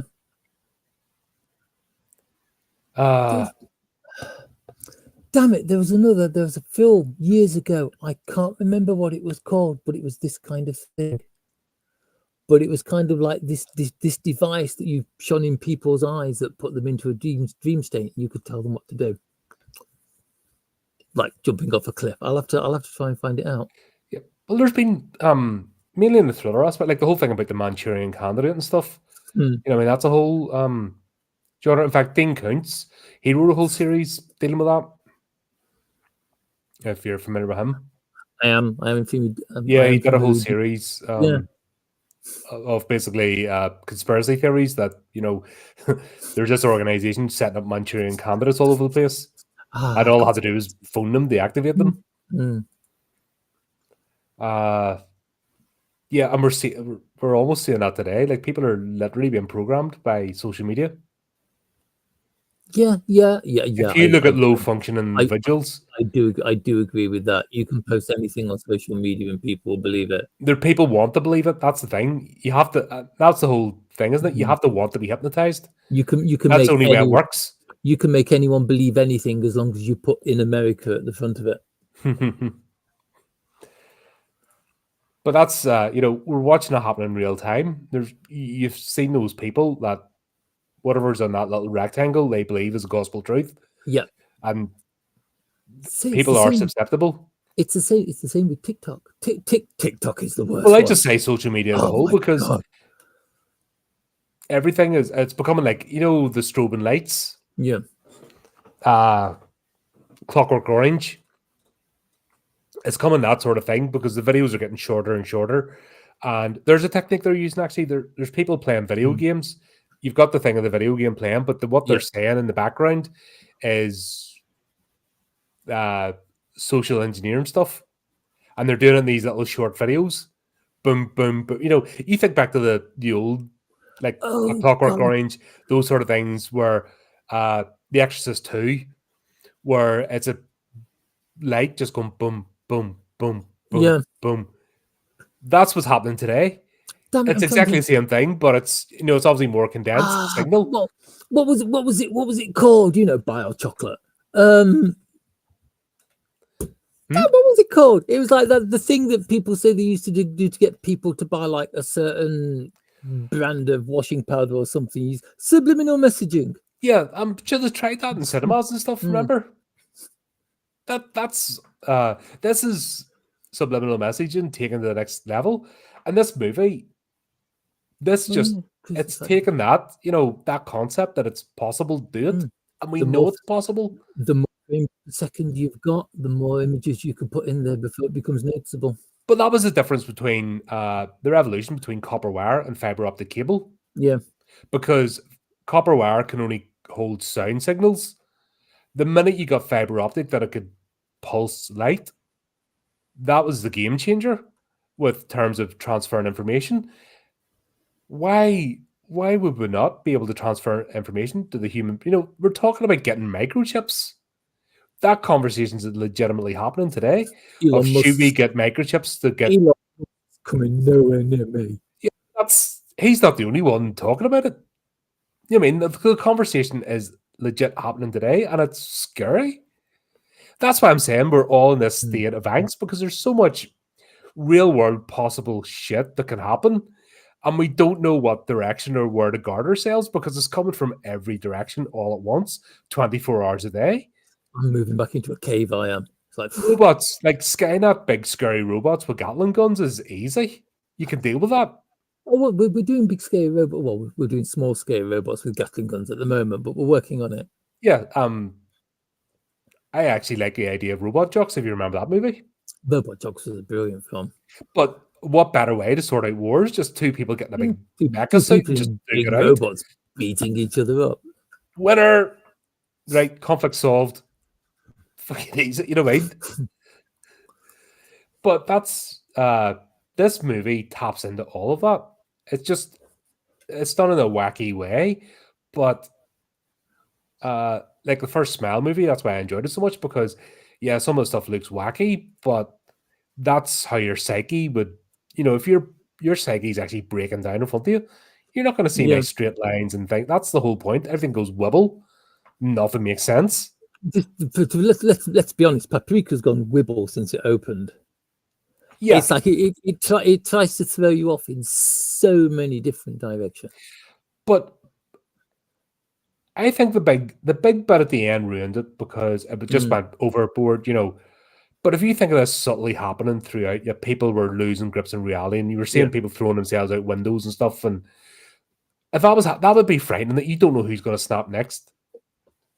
You're living in that world, you know. You don't Yeah. know where the danger's coming from. That's where we are now. That's why it resonates. I genuinely believe, as the human race, we are here now. We just don't know where the danger's. We know it's coming, but just don't know from where or what angle and how to deal with it. We're going back to existential threat again, aren't we? Yeah, and that's think of the Cold War. That was the existential threat of nuclear hellfire wiping us all out. This thing is worse because we don't. When you don't know, your brain invents. When you have a tangible threat, you can deal with it. When you don't have a tangible threat, when it's whatever you can imagine or can't or lies just outside your imagination, that's worse because that grinds on you.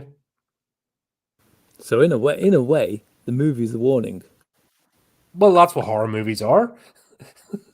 You know what I mean? That's the deep rooted sense of a horror movie is a warning of don't do this. I've said Warning. this, you know, and we've had a Yeah. whole discussion on the morality of horror and everything else. They've always been a tale of don't leave the beaten path. Why? You'll get eaten by wolves, or you'll be worn as a skin suit or something. That you can't explain rationally, especially to a young mind. That's why young people in horror has always been a draw. Yeah. Because that thrill. That's why we don't do these things because they don't lead to good places, and that's what this is. Temper yourself. Don't go digging and rooting around in people's brains as an experiment because it doesn't lead to good places. Don't build portable devices. If anything, have it concreted to a bloody room so it can't get shifted. This film could have been so more serious. But don't forget the time. This is early 2000s. Yeah, 2006. Yeah. This is Windows 98 era. Possibly in the XP. No, XP, sorry, XP. This is Windows XP. What the hell are the concept of what we do now? That's what I'm saying about we're laughing at 2006 technology. Yeah. 20 odd years ago, God's sake, come on, not even 20, Yeah. 18 years ago. 18 That's years ago. mental of where we are now and where we're potentially going. That's why I'm saying about everything racing so fast and why this state of existential crisis is in the human race right now. It makes me want to know what kind of film Satoshi Kon would be making now if he was still alive. Can you imagine? Yeah, knowing what we know now and what's possible. It's like genius taken far too young. But isn't that always the brightest flame burns quickest? Well, yeah. I think he was in once again, it's the eternal story. Pretty sure he was in his 50s. I'm sure he was born in the early 60s. But yeah, he died in 2010. No, that's shame. This was actually the last film he made, Paprika. And you can see there's a theme between this and Perfect Blue and some of his other stuff. He has an idea. He has a theme running around the back of his head that he's wanting to explore. So he would only just delve more into it. It's like I said before we started. It's like effectively we've come full circle. Mm-hmm. We've seen the first film he ever worked on, Perfect Blue, and this is his last. And I enjoyed this. Yeah, I'm being a nerd and picking apart. But at the end of the day, I enjoyed the movie. I did actually enjoy myself. Half the fun of watching the film, though, is after you've watched it, picking it apart. Yeah, because there's brain material there. There's actually thought, and there's concepts and ideas, and it's not telling you how to think. Yeah, it's one of those films that I'd like someone with the same kind of ideas as Satoshi Kon to come along and remake Paprika. But let's be honest, like to modernize it to see what it could be in the modern day. Yeah. Perfect Blue, no one's allowed to touch Perfect Blue. I won't let them. Perfect Blue is no, leave that alone. Perfect Blue is perfect in its own way. But who wouldn't love to have a DC Mini? We've all got shit in our heads that we want to get right. Does it come with a built-in Paprika? Yeah, but you know what I'm saying? That's. Was that part of the therapy? Was that because he's deep in the psyche? That's what he needed. That's how he needed to experience it. It wasn't actually about the physical, sex. It was, it's. We don't know. Wouldn't we love a machine or something just to go in and go, please fix this? It's holding me back. It doesn't show you. It's like one minute they're both lying on the bed fully clothed, and the next scene they're both wearing like robes. So it may not have happened. It's like who knows what went on during that time. But that's once again, that's all part of the. It's up to the viewer. Yeah. Did he need to feel that he was doing that? Did he need to feel he was doing that, paying for that sort of service because it was so personal? Yeah. I like films. I like films that leave that tell a story, but they still leave enough room that the viewer can make their own opinions and decisions about it. And then that's your psyche, your moral values, your psyche, your thoughts. That's you have room for you to explore that. What do you think and feel? Rather than just being preached to and told this is the way you think, because that's very unsatisfying. because it's like this is it's like so many of the like this is the film, these are the rails it runs on, and there's no wiggle room No anywhere deviation. for fans to turn around and go, what about this? What about that? Do you think this? Do you think that? Yeah, it's No, because it's like I don't mind canon, I don't mind law, but I don't like it when canon and law are so restrictive that they prevent people from being able to come up with ideas of their own. but that's just bad storytelling, and that's corporatism.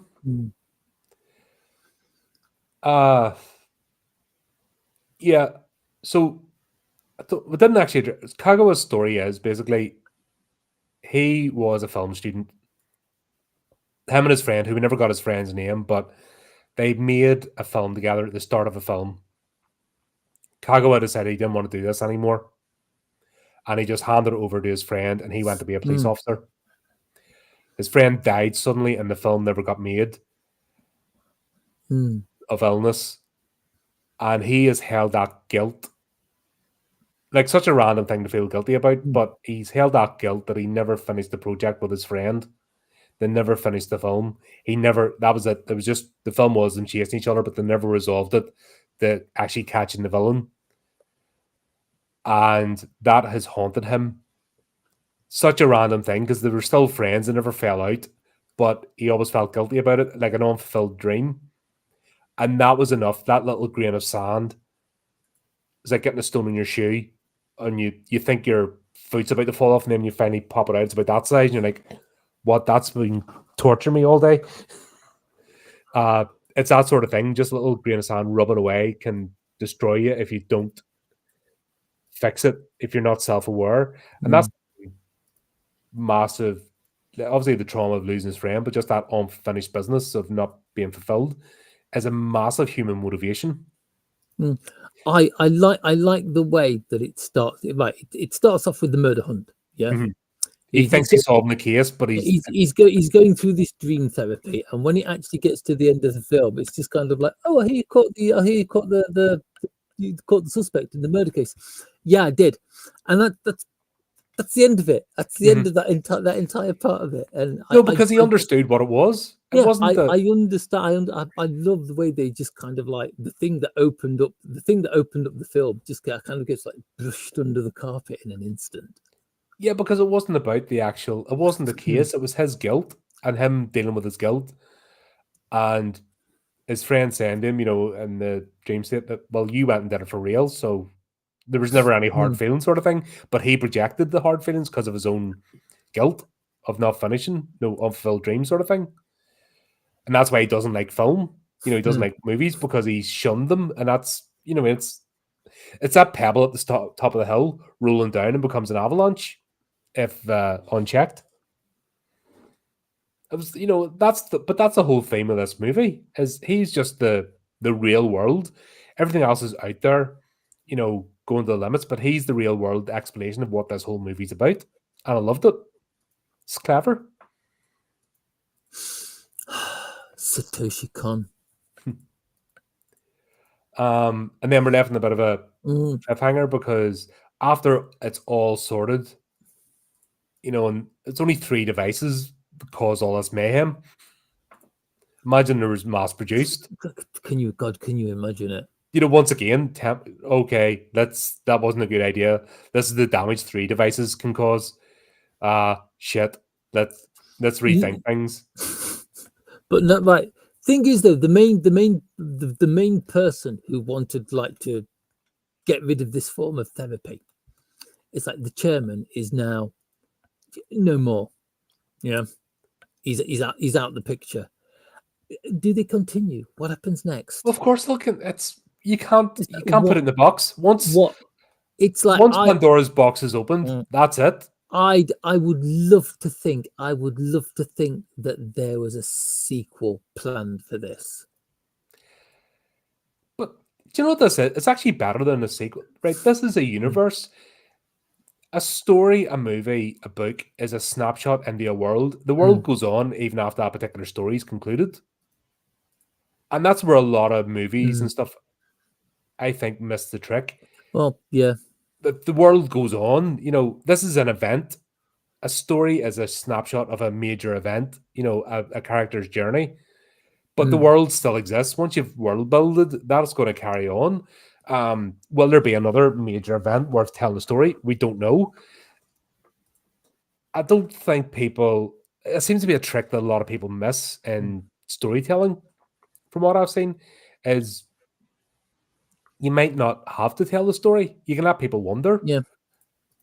But if you've built a good enough world, that's why this particular story you can go back to and watch again, because you can revisit the world again, because it doesn't get that finality of it's all ended.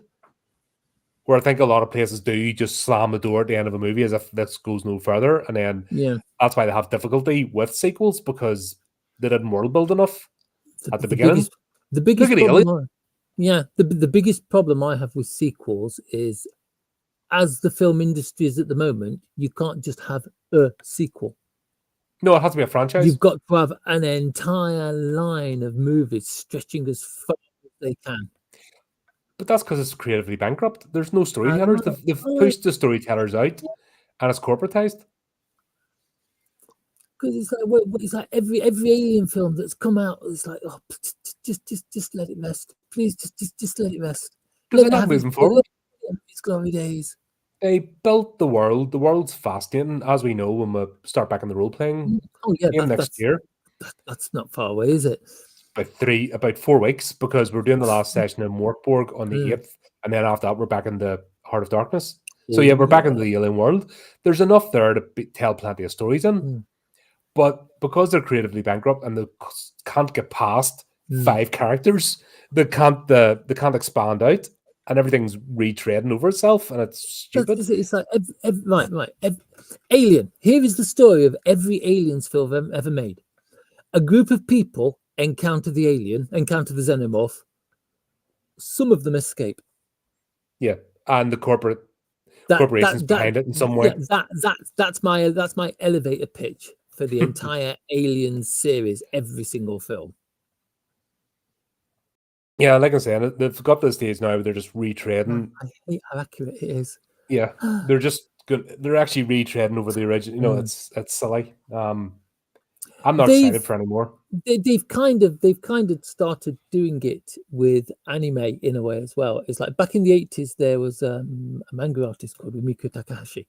She's famous for two. She's famous for 2 comics, Ram the One of Two and Arasi Asura, both of which were animated back in the 80s.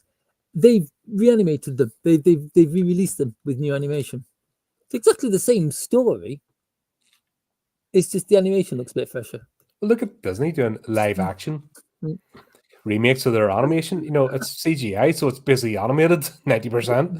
It's just a retread. That's what I mean. It's just, and it's happening too frequently. It's fair enough getting remakes. I think like Nosferatu, 100 years between, or because the Vampire Nosferatu in 1970s wasn't technically a remake; it was another version of the story. So let's say 90 years between, 80 to 90 years between remakes is fine. That's cool. Yeah. I've seen the original. I've seen the original Nosferatu. I'm interested. You look at movies aren't even out 2 years. Like, what did they do? The Girl with the Dragon Tattoo. Oh God, that was barely out. They remade it, and then the actor acted like an arsehole, so that's why the other 2 movies didn't happen. He wanted 3 times as much money. And well, that's Hollywood, isn't it? I mean, there's Speak No Evil. Like 2 years, the original movie came out, and they remade it. You're like, what? That's how bad it's got. That's why the entity just needs to die. People just need to stop giving it money, let it die, and let smaller indie projects come up. But hey, that's a conversation for another time. Because I was going to say, it's sad that there aren't more indie projects. Well, they just need to get better. And also, if people are doing indie projects, they need to actually put effort in. There's a lot of laziness going on, and people just think they slap the title indie on it, and that's enough. And then they don't put the effort in. No, that doesn't work anymore. That doesn't, that's not acceptable. Like before an indie project was just like an indie project, but now people have come to expect certain things from an indie project. Mm-hmm. So it's like some of the things that used to be released as indie projects don't cut the mustard anymore. Yeah, we need balance. People are expecting like professional, like actual, like professionally made films as indie projects. And once again, it's down to storytelling. If you have a good story, you can be forgiven a lot of things. But people aren't even bothering to do that. They're just sticking these things out. And then it's flooding the market, and then it's given more rise to the corporations. So people go to the fast food chain because all the restaurants are greasy spoons. It's we need balance. I think that's the whole thing, and that's what I'm saying. It feeds into the whole angst that we'll have to. Everything's out of balance. Yeah, right. And this movie talks about it. Balance. When you're out of balance, bad things happen. Right. Paprika. Paprika is the last film he ever made. Last film Satoshi Kon made. Right. Perfect Blue was the first one. Which of the films had the bigger budget? God, there's a question. I can't. I never find the budget information in these movies. That's why I don't put them in. But right. That's a tricky one because there was a lot going on in Perfect Blue. Right, Perfect Blue cost 98 million yen. Damn it. Right, Perfect Blue. Perfect Blue cost. Perfect Blue. Oh, there we are. Perfect Blue cost $830,000 to make. Yeah. Paprika, if I can find it, Paprika cost $2.6 million to make.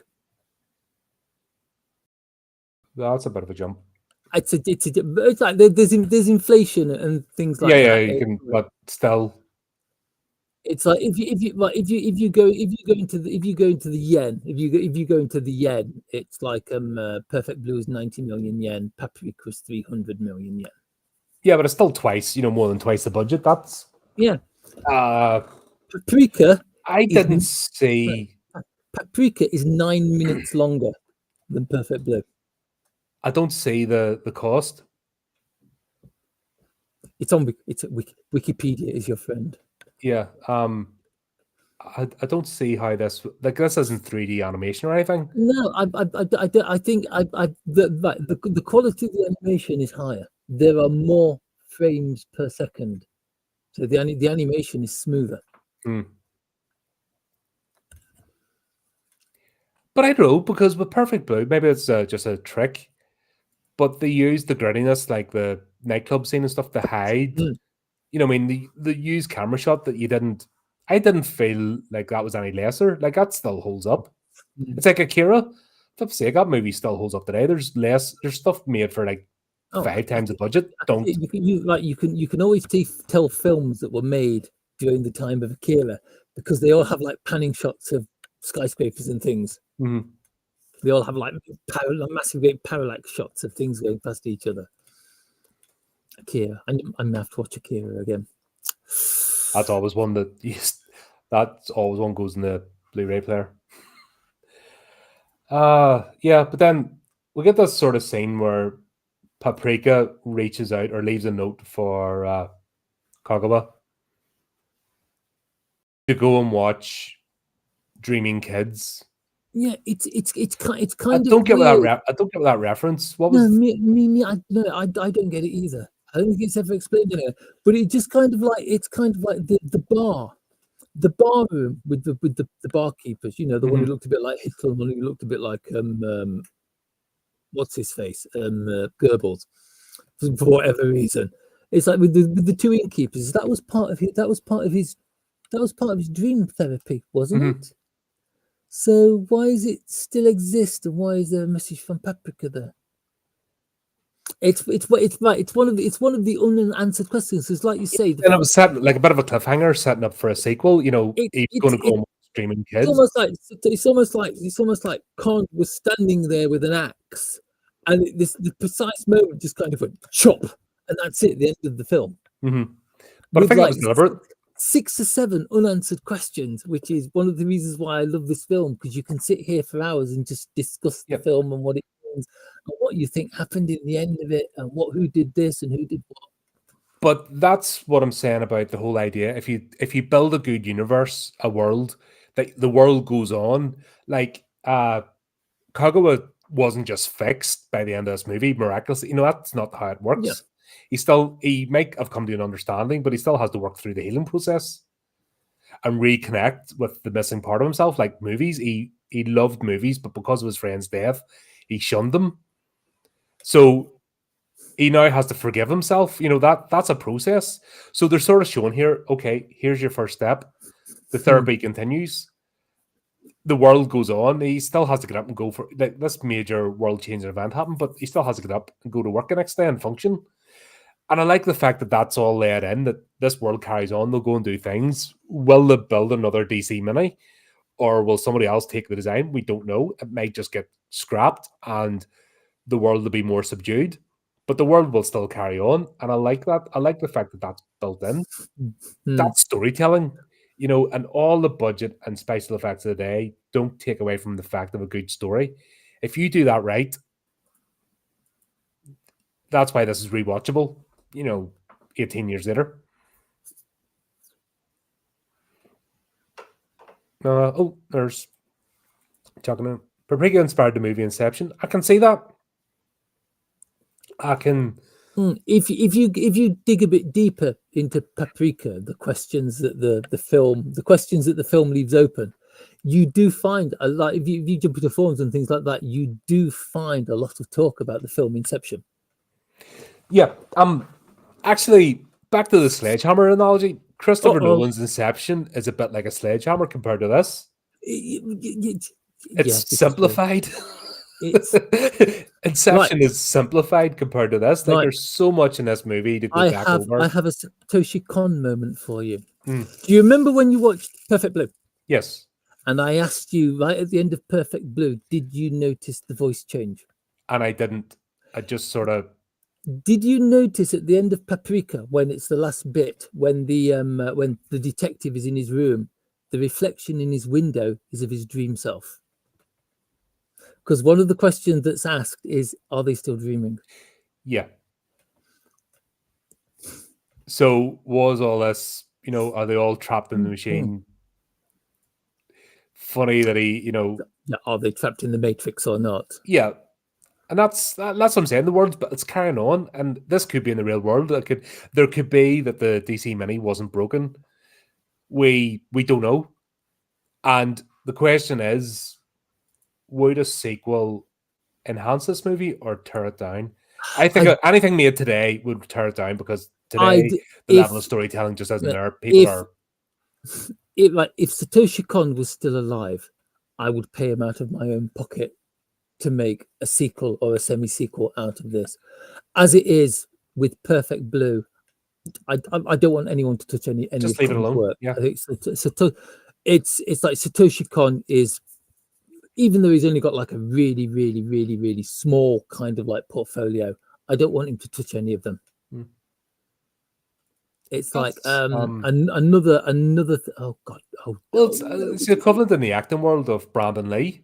Yeah, Brandon Lee didn't do a lot of movies, but bloody hell, he left an impact. In fact, I would argue that Brandon Lee left more of an impact than his father, because of the short time, and we saw where he was going, and he had the potential to be a superstar, but he just didn't get that chance. Yeah, of life. Yeah, I'd agree with that. The difference is, I think Japanese culture, because it's more respectful, that they will leave it alone, where Western culture has just become so just all-consuming. I mean, it's infected with a virus at the moment. Just everything's all-consuming and used up, because creativity, storytelling, it's dead. There's this arrogance of thinking it's a pinnacle and it's not going to progress anymore, or because of the corporatization, people can't tell stories. If you're not in the club, you're not allowed to. And that's just, once again, it's all feeds into why we are the way we are, this angst, because we don't have the outlet. We feel repressed, caged, waiting for the danger that we know is coming, but we don't know from where. It's all linked, and everything is down to storytelling. That's what separated us. That's what made us conquer fire. That's what made us leave the caves. That's what made us build, is storytelling and imagination. That's what sets the human race apart, and we're almost devolving now, because that crucial element has been taken from us, or is attempted to be taken from us. I think people are starting to twig on a bit. of, it's down to the bare basics, and this movie is exploring a bit of that. Of if you don't have your psyche, if you don't understand where you're grounded, you're off the rails and you're going to bad places. And that's on an individual level, and we're seeing it here on a societal level. Like the whole world coming apart at the seams. It's still relevant. This story is still relevant today, and more so.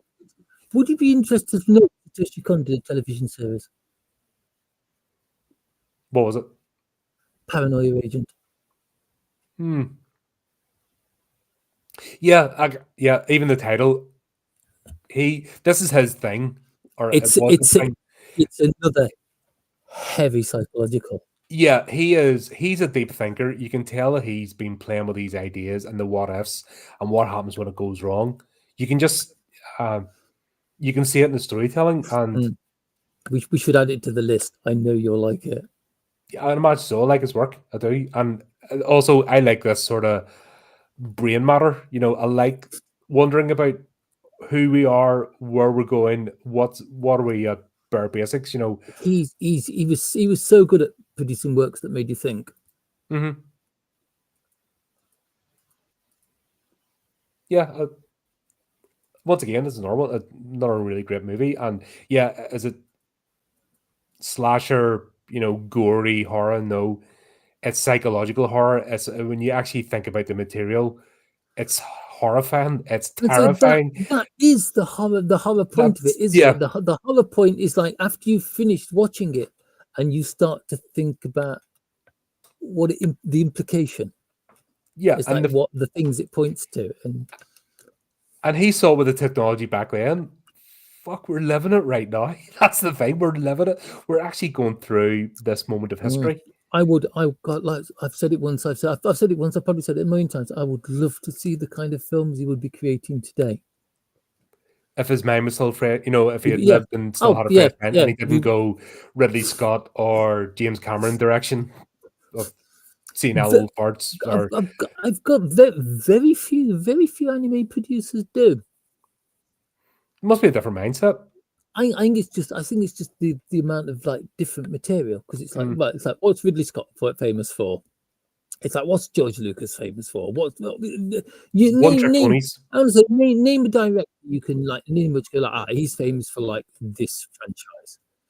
It's like, it's like anime producers get thrown around all over the place. It's like they could be working on like a really dark, really bloody horror. Then from that they could be on like I don't know, schoolgirl teen romance to an action movie. And that's good. That's it's like companies. It's like they don't start their own franchise. They are hired by different companies to produce their works. And I think if a lot of like the Hollywood producers had to rely on that, a lot of them would be working in McDonald's instead of walking into the I would not trust a Hollywood person to make me food. I made it, like I said, because a relevant movie that's recently come out is Smile 2, which doesn't even light a candle to this. But there's one particular scene with the main character, because I'm not using the word protagonist, she's given a charity talk and the auto prompt stops, and that's the horror, that she can't talk beyond. The prompt stops and she comes to a complete standstill. And that's we've witnessed celebrities do that when their auto prompt doesn't work. They are that thick and they're that empty that unless words are put into them, they can't do stuff off the cuff. See, this is why I make the difference between like a theatrical actor and a film actor, because a movie actor can only do what they're told, whereas a theatrical actor can put their own spin on the role. And there's no takes.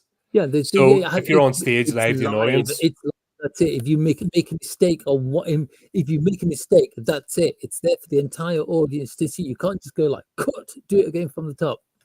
That's why, like when I'm doing these reviews, I like to do them live, because we'll think on the spot as well, rather than pre-recorded, scripted, blah, blah, blah. I don't like that because it doesn't feel, you can't explore ideas in there. Yeah, that's what we said at the start. This is his last Yeah, movie. We've already covered Perfect yeah. Blue. That's We've gone full circle from his yeah, first and last movies. that's why I Um, say I'd love to see. I'd love to see what kind of stuff Satoshi Kon would be producing that's a cool today. fun fact there. Have a look at Paprika. I didn't know. I didn't know that fact. That's it. I'm gonna have to go back. You know, I'll be doing as soon as you leave here. I'm gonna go and watch Paprika again. Yeah, yeah. This is such a rewatchable movie. That's It's great because it's like I say, it's one of those films. It's like Perfect Blue is exactly the same. You can watch them, and every time you watch them, you will pick up something new from them, something you haven't noticed before. because it's jostling with ideas. It's exploring ideas, and it's leaving you as well to do a bit of exploration on your own. And yeah, It's one of those films that will never be made into it. I'm still horrified by the fact they're still talking about making a live action Akira. no, that's never going to work. Look at the Cowboy Bebop. I didn't even watch that, but I just saw the look of them. I saw a couple of my copy of Cowboy Bebop sits right there on the shelf, and it's very well worn from the amount of times But I've here's watched the it. point of animation, right? Animation is meant to give you the freedom where it removes physicality. Where if you go into live action, you're bound by the physical realm. Where you can have characters with slightly longer legs that really shouldn't be able to do the stunts to do because it doesn't quite work. But that's the whole part of the suspension of disbelief. The buildings shouldn't be standing up the way they do. Do you know what I mean? Because they're just that slightly off reality. My favorite animated live action is still Alita. Oh, Just Battle because, Angel. Battle Angel Alita, just because the fight scenes were so top notch. Although they took a story that's like 9 volumes and they just kind of like squashed it down into what, an hour, 2 hours? Yeah. Which is going to happen anyway, because they're not going to, you have to tell a complete story. That's the difference once again between mediums. Yeah. They don't always translate, and you're not going to get the same product. Like a book has time to go through and set the scene in each chapter, but that's about 2 seconds in a movie. You see it visually. They're different mediums, and some things should not be translated into other mediums. It doesn't work because it's specifically made for that. Yeah. Then again, they did the same with I'm the thinking anime. back to Inception. Inception is so basic compared to this. That's an attempt at making this into a live action movie, if it was inspired, but it's so basic because once again, there's only so much you can do. Yeah, maybe CGI wasn't as prevalent. They had, like today it would be purely 100% green screen, so it may as well be animated. So why bother? If they do I can see now that if they did Akira, the only things that would actually be real would be the actors playing the roles. Everything, the bikes, the buildings, the scenes, everything is going to be green screen. Everything is going to be CGI. So why bother? Apart from lazy cash grab, I was going to say lazy cash grab. I've got to be honest. The morbid curiosity side of me actually wants to see them try and do it. I don't think they'd even finish it. I honestly don't. I know. It's just no. I just rather. But it's like I want to see. I want to see what they do with the music, because Akira's music is spot on perfect. I just rather didn't. Like I'm just tired of this current culture of everything's retrading. Like I said, that's why Hollywood needs to die. Just need to die. So again, that's one of the reasons why I love anime so much, because it's like there's so many ideas bouncing around in Japan, coming from like books, coming from anime, coming from manga, coming from computer games. Yeah. Just as we wrap up, Pet Shop of Horrors is exactly like the anime. In fact, it was restrained compared to the actual manga. I read Leon is portrayed actor. Oh, did wow, is he? Oh God, actor. Wow, he is the comic character, and I'm like, oh my God, no. Wow, I is more wacky. I never read it. I read through a few of them because I've actually started reading through Vampire Hunter Day, and do you know what? it's all right. It's not a book I'm going to put down. I'm going to finish it. Apparently, I accidentally bought the first 2 volumes of it, and I'm going to read both of them. It's not that bad. It's like Chloe hasn't tried to jump into bed with him yet, and I'm nearly halfway through the book. It's like, wow. she was special. Like she was a great character. Ah, dear. Yeah, but there you go. There's another. It's like Kon was a huge fan of Akira Kurosawa. It's like pretty much everything he's ever been involved with has got some kind of parody of Akira Kurosawa in it. Yeah, but that was the shining light. That was the. It's one of his telltales. It's like there's certain, you can tell it's by Satoshi Kon because there are certain things he does in his movies, even in the TV series he worked in. Paranoia Agent, we must do it. Yeah, but that's what you do. Like, he has a particular theme, he has it, but because he's a good storyteller, doesn't matter. You see people that just carbon copy, like with no imaginations, will just carbon copy, and it's so obvious. That's why people are burnt out with movies right now. Like, that's why cinema and all streaming's tanking, because it's just too much shit. There's too much same. Yeah, corporate sludge, grey, beige sludge out the sludge pipe. I mean, while we've been doing this, I've tried to keep away from things that are the same. Yeah. Yeah, but that's why I don't want to do Attack on Titan, for example, because that's generic. Every anime ever, that's generic. Attack of Titan is like 7 seasons as well. Yeah, it's like you can buy. I got bored after season 2. Like, you can buy